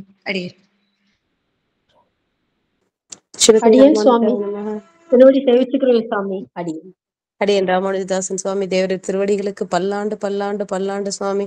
எப்பவும் தேவரீர் ஆரோக்கியமா இருக்கணும். எங்களுக்கு இந்த மாதிரி நிறைய விஷயங்கள்ல தேவரீர் சாதிக்கணும். ரொம்ப கேட்காத விஷயங்கள், தெரியாத விஷயங்கள், ரொம்ப சூக்ஷ்மமான விஷயங்கள்லாம் அடியவங்களுடைய மந்த புத்திக்கு ரொம்ப நல்லா ஏறுற மாதிரி சொல்லி நீங்க ரொம்ப நாங்கெல்லாம் அதை ரொம்ப அன்வயிச்சோம். ரொம்ப போக்கியமா இருந்தது சுவாமி. தன்யோஸ்மி சுவாமி. தேவரீர் திருவடிகளுக்கு பல்லாண்டு சுவாமி. அடியன் ராமானுஜதாசன். அடியன் சாமி. அடியன் சேவிச்சுக்கிறேன் சுவாமி. அடியன் தன்யோஸ்மி சுவாமி. ஸ்ரீமதே ராமானுஜாய நமஹ. அடியன் சுவாமி. ஸ்ரீமதி ராமானுஜம். அடியன் சத்சங்கம் எப்பவும் தொடர்ந்து இருக்கணும். எங்க எல்லாருக்கும் கிடைச்சுட்டே சுவாமி. இந்த சாதனம் ரொம்ப நாளா நடந்தது சுவாமி. சுவாமி அந்த ஸ்லோகம் பண்ணிடுறேன். அந்த 4 ஸ்லோகம் அதை மட்டும் அமுச்சு விடுங்க சுவாமி. ஆத்துல நாங்க டெய்லி படிச்சுப்போம் சுவாமி. ரொம்ப நல்லா இருக்கு. ஆரோக்கியம் கொடுத்து நல்லா இன்னும் நல்லா வச்சு எங்களை உங்களோட சத்சங்கத்துல இருக்க வைக்கணும். ருக்மணி சமேத சதிபாபா சமேத ஸ்ரீ கிருஷ்ணகிட்ட நல்லா பிரார்த்திச்சுக்கிறோம் சுவாமி. அடியன் அடியன் சுவாமி. ஸ்ரீமதே ராமானுஜாய நமக. தன்யோஸ்மி சுவாமி. தேவரே திருவடிக்கு பல்லாண்டு சுவாமி. அடியன் நன்றி தருடைய சுவாமி. அடியன் உத்தரவு வாங்கிக்கிறேன் சுவாமி. நாளைக்கு ராமானுஜம் காலக்ஷேமம் காலத்தாரம் உண்டு. அது மெசேஜ் உங்களுக்கு வந்து இனிமே நாடகம் வந்து அடியன் சுவாமி. அடியன் உத்தரவு வாங்கிக்கிறேன் சுவாமி. டைம் இதே டைமா சுவாமி? காலத்துல 10 மணிக்கு. Okay sir. Okay sir.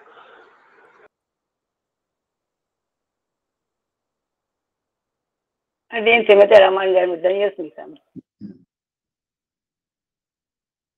சாயங்காலம் திருப்பல்லாண்டு உண்டு.